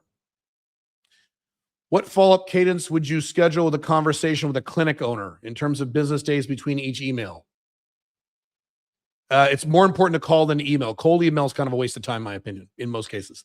Went to Guadalajara, love the city lifestyle-wise, but hated how flaky the girls are. Is that an easy fix? Yes, more girls. Guadalajara Mexican girls are great. But yeah, they're flaky. And they're also, all younger women are flaky. How with these women under the age of 25? Flaky. You have the same problem in the United States. Does your spiritual knowledge come from Reality Transurfing book? No. I've not even read that book, but I'm aware of that book. What's the difference between vision and mission? Your vision is a 1 or 2 page document of everything you want in your life in all aspects. I want to live in a house like this. I want to live in this country. My woman life looks like this. I make this amount of money. My net worth is this. I weigh this much pounds on the scale. It's everything you want in your life. If you could have it all in 3 to 5 years, what your perfect life. Your mission is your purpose. It's 1 or 2 sentences, and it's your purpose. Vision is pretty easy. Mission is hard. That's a good point. Lots of things we can't even imagine come up with different levels of growth and finances. Right. Right. Surprised you get the question in the land of the free when you go back to the US. What kind of stuff do they ask? Where were you? Dubai? Dubai? One time I had to sit for 40 minutes. Well, you need to sit over here. We need to check on you. I've lived here my whole life in America. I'm an American citizen. Hello. I've never committed a crime. Hello. Hello. Again, it's not typical, but it's happened.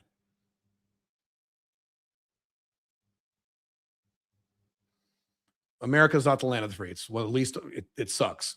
I tried cold calling, but my conversations were mostly receptionists and practice managers. Yeah, that's normal. It's called gatekeepers. You need to learn how to get past the gatekeeper. Correct. In this case, would cold emails direct to the owner work? Cold emails are very poor.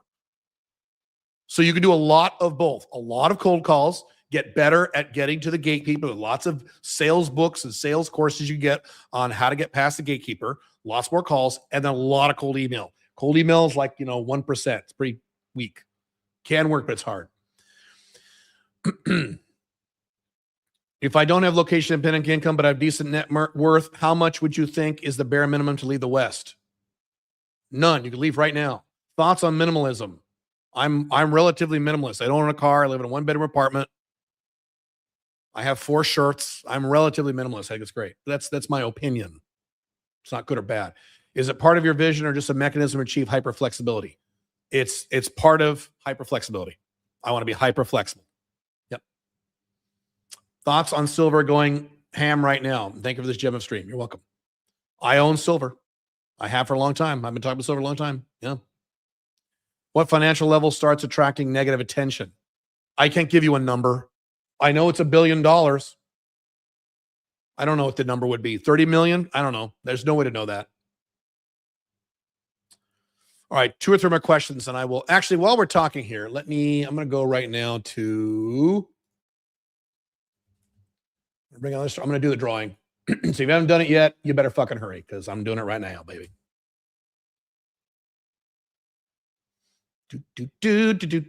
Hang on.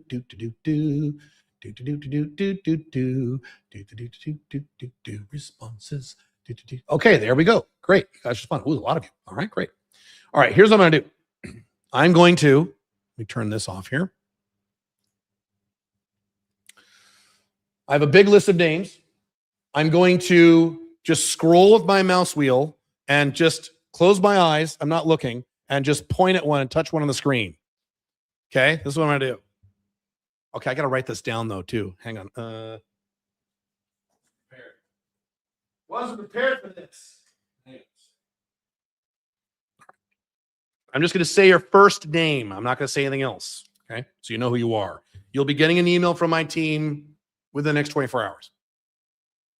All right. This is the 3rd prize for a $50 credit from anything I have. Okay, I'm scrolling up and down. I'm not looking. I'm going to touch the screen. Hang on. I'm not going to say your name because it's very foreign sounding.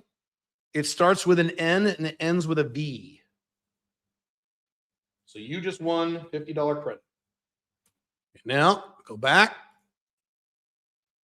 This is the What's the next one? $300 credit. Okay, hang on. This is fun. I feel like I'm on a game show. Okay. Scrolling my mouse wheel up and down.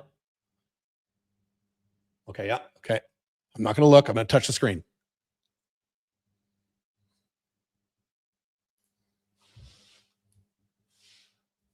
Chase is your first name. Chase. You just won a $300 credit. Okay, now here's the big one. Here's the 30-minute coaching call with me sometime in January. Hang on.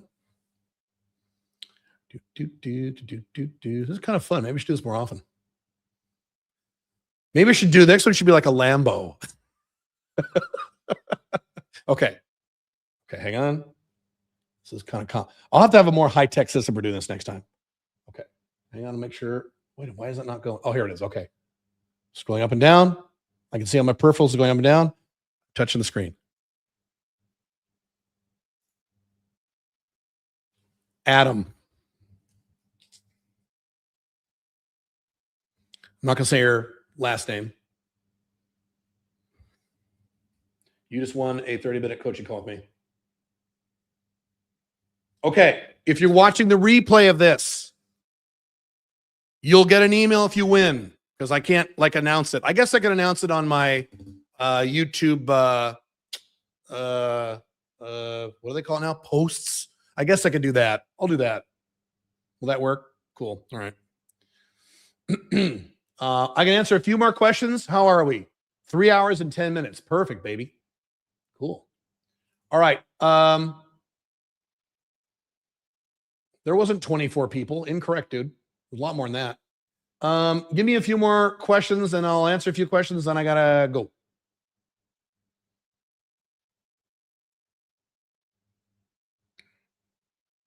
Thoughts on uranium as an investment? I own it. I've owned it for years. The future is nuclear. Very good. This scrolling version seems unfair. Why? Let's see. The only thing stopping me is my skills are physical trades and I'm struggling to translate remote online. Have you seen this before? Yeah, I've seen this a billion times. What benefit can you offer people who are in your trade? Is there something you know that would benefit other people in your trade? Sell to people in your trade. My second business, well, it wasn't my second business, but one of my second, third, fourth businesses was I was a computer consultant. I started teaching computer consultants how to get clients because I knew how to do that. I made a lot of money doing that. So I sold to people like me. So you start with that. Is there something you can do?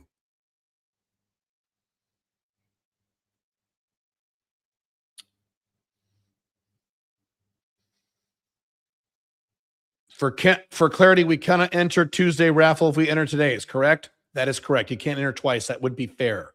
Unless you can find a way around that is fair. That doesn't seem fair to me.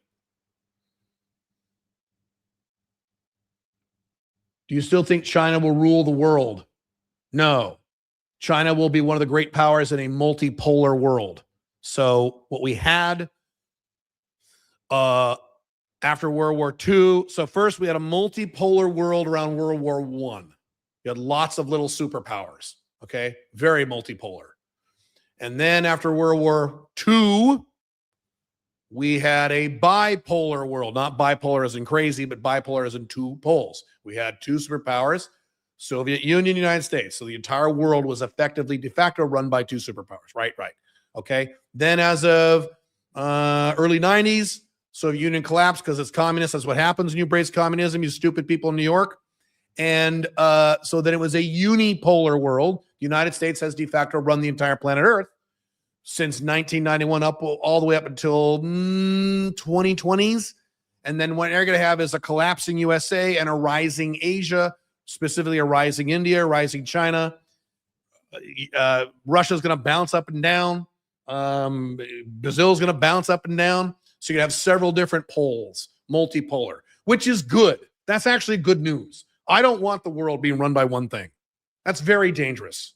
Or by two things. I'd prefer several, and then I have an option.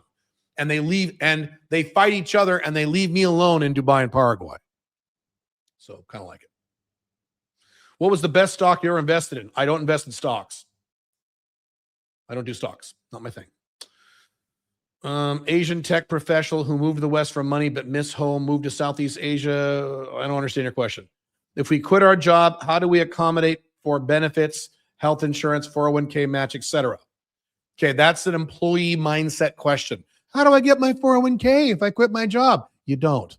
You invest yourself. You don't get a match. But I like my match. Then be a slave the rest of your life. Health insurance, you pay for it yourself. I buy my own health insurance. It's called a health savings account. If you're an American, it's real easy. But I don't want to pay for my own health insurance. I want my boss to pay. Then have a job and be a slave the rest of your life and have AI replace you. Okay, that's fine. Why internationalize is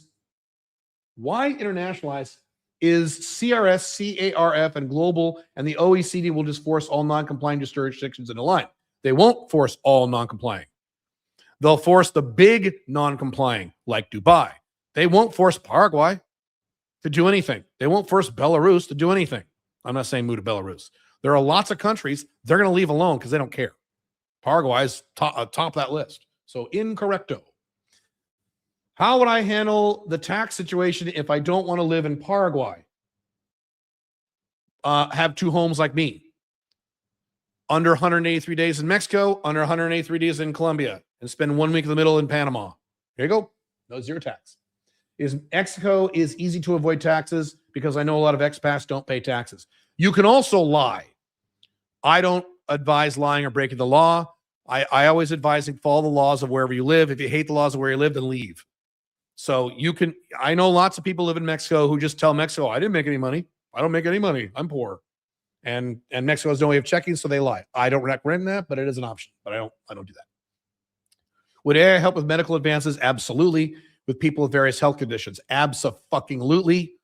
It is now likely that in your lifetime, unless you're very old, we will reach a point where the average human will live hundreds of years because of AI. That is now likely. Before I wasn't sure. Now I'm saying it's likely. As long as you don't die in the next few years, a lot of you are going to die from suicide and drugs because you're going to be pissed off about the collapse of the West. Okay, so don't do that. Be healthy, stay alive. Now, that could be 20, 25 years from now. So watch what you eat. Don't drink a lot of alcohol. Take care of yourself.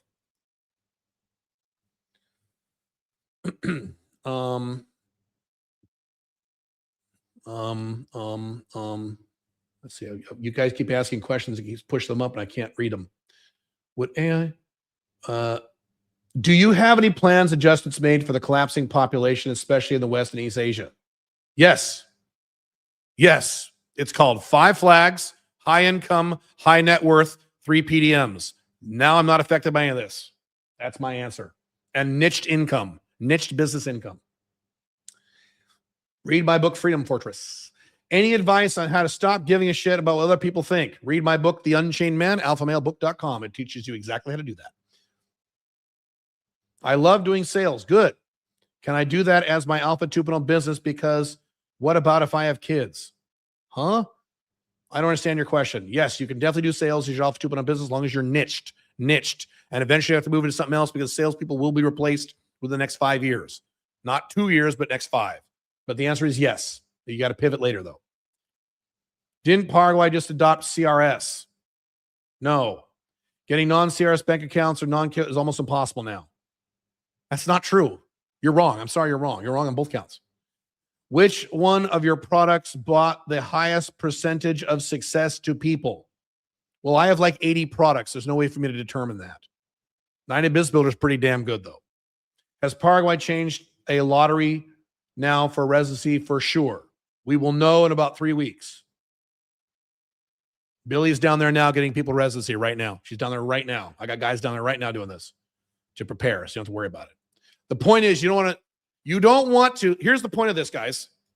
As I've explained many times, if you're going after residency for a certain country, I don't care, Mexico, Panama, even one I don't like, even if you want to go to fucking, I don't know, Cyprus or something, okay, and you're going after, you don't say, I hope they don't change their laws in the next 3 years. Boy, I sure hope they don't. No, you go get it now. But I have a job. Then you call in sick for 2 weeks and you go get it now. You tell your boss you got to take a leave for whatever you got to do, you get it now. So when it changes, you don't fucking care. I have residency in Armenia, United States, Mexico, Paraguay, Armenia, Dubai. So if they change, I don't care. I already have it. I got all this done 5 years ago. For that reason, I don't want to go, I hope Dubai doesn't change their laws. Hope is not a plan. Hope is not a strategy. What's that saying? But Caleb, you don't understand. No, I do understand. You're making a bunch of fuck excuses. I have a job and my boss will get mad. Okay, then your boss will get mad. You can't fuck around anymore, guys. And I've been saying that for about 4 years. You can't fuck around anymore. But, I have a kid and anyone can get off their dumb ass, buy a plane ticket, and go to Paraguay or any other country for the 2 weeks, maybe 3, but usually 2, that is required to get residency in these countries. You can do this. Don't give me a bunch of beta male puss excuses. What did I just say earlier? You're fucked. You're fucked. And if you want to make excuses to be fucked, go ahead and make excuses to be fucked about your boss or your girlfriend or your kid or your mom or whatever the fuck. Or CRS banking or... Stop it. You don't have time for this. You're already behind schedule. I've said this 10,000 times. I'm happy to say it again. A few more questions. I got to go.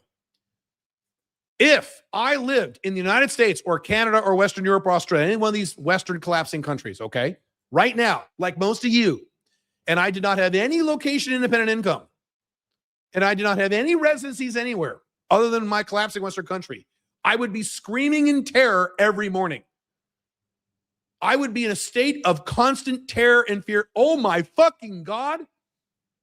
If I woke up in your life, I'd be like, quit my job, cancel whatever I got to do, get that residency, start that fucking business. Whatever I got to do. I wouldn't say, but my boss.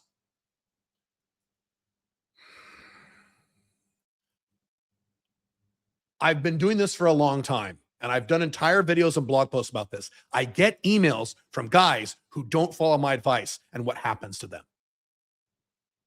I've gotten the emails, and I hate getting them. Normally, I'd say, well, I fucking told you so. I don't like getting them. And I still get them. And over the next several years, I'm going to get a lot of emails and comments saying, I listened to you back in 2025 or 2023 or 2000, and I never did it. And now, Bubba, I'm going to get a horror story that could have been prevented if you fucking took my advice. I'm going to get a lot of those in the next 5 years.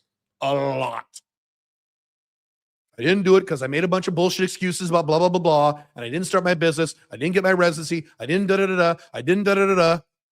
Or in many cases, I got monogamous and married a traditional monogamous marriage, and now I can't see my own kids.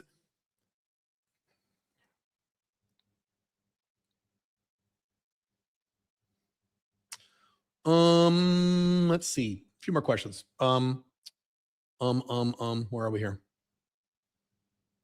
Does UCO have 90-day business builder? I'm about to buy it. Yes, you can buy 90-day business builder. Yes, you can buy it right now. 90daybizbuilder.com. How hard would you have to work if you have a very high-end medical niche and your goal is to make 60 to 70 USD a month? How hard would you have to work? Hard. If you're starting from zero, hard. Work hard every day. What is a Caleb Christmas and 90-day business builder about? Well, if you're a 90-day business builder, show up. It's mostly going to be strategic planning for your business, niche, and then Q&A for me for business builder people. If you are in your early 20s, still living with your parents, is it a better option to start go time mode? Yes.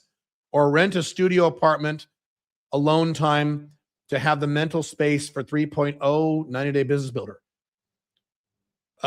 Go time and moving out has nothing to do with each other. Those are two separate topics. You can do both. I have said many times, if you live with your parents, move out immediately. Immediately. You have no freedom when you live with your parents. I moved out from my parents in the middle of a recession, and I was starving. I could barely pay my bills. I could barely put gas in my car, and it was still worth doing because I had freedom. So yes, I would advise get the fuck out of your parents' house right now. Right now. Even if you've got to move into a shitty, I've said this. I'd rather you live, you young guys, in a shitty studio apartment with 2 roommates in the worst part of town than live with mommy and daddy. Because if you live with mommy and daddy, you're not free. And I teach freedom. I moved out when I was 18. I was 18 in the middle of a recession when I was a dumb shit and didn't know anything. No job prospects, no nothing. I made it work, but it was hard, but it was worth it. I meant, what if I have kids and I'm living in 2 places? How do I handle that? That's a very big topic. I can't answer that in a quick answer like this. You need to be very organized with your time and spend a lot of time with your kids. If the lottery goes into effect, will you give an update video on it? Over at Substack? Yeah, not at YouTube. I'm not allowed to talk about that stuff on YouTube anymore. Why do you think AI replaces salespeople? It already is. It's already replaced SDRs because it can talk and it sounds real. That's why. Especially high ticket sales when people buy from humans. Right now, it won't do it. I said in 5 years. I'm not talking about now. I'm talking about 5 years. It will replace you in 5 years. I'm going to be right about this.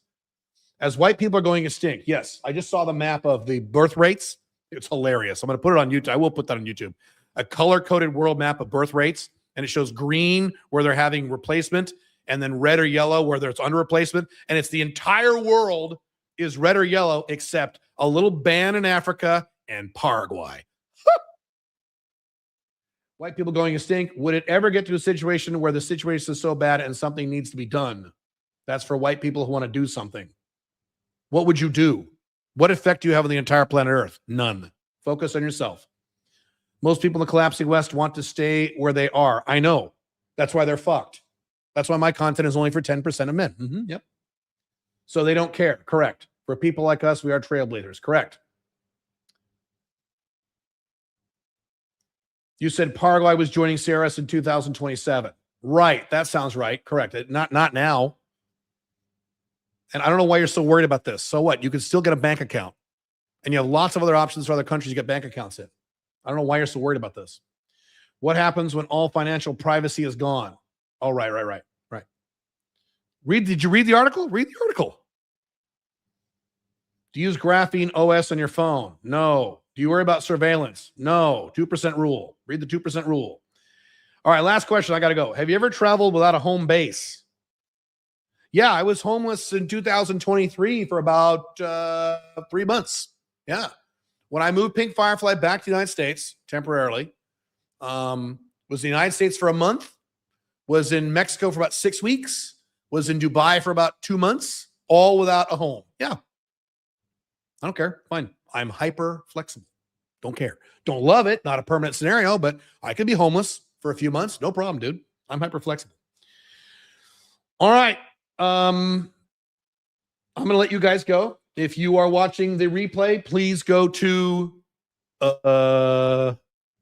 tinyurl.com/Caleb contest and enter in the 3 codes and your name and your email for the drawing. I will do another drawing Tuesday night. If you want to get all of my courses or all of my new courses for a few $100, that's normally $12,000.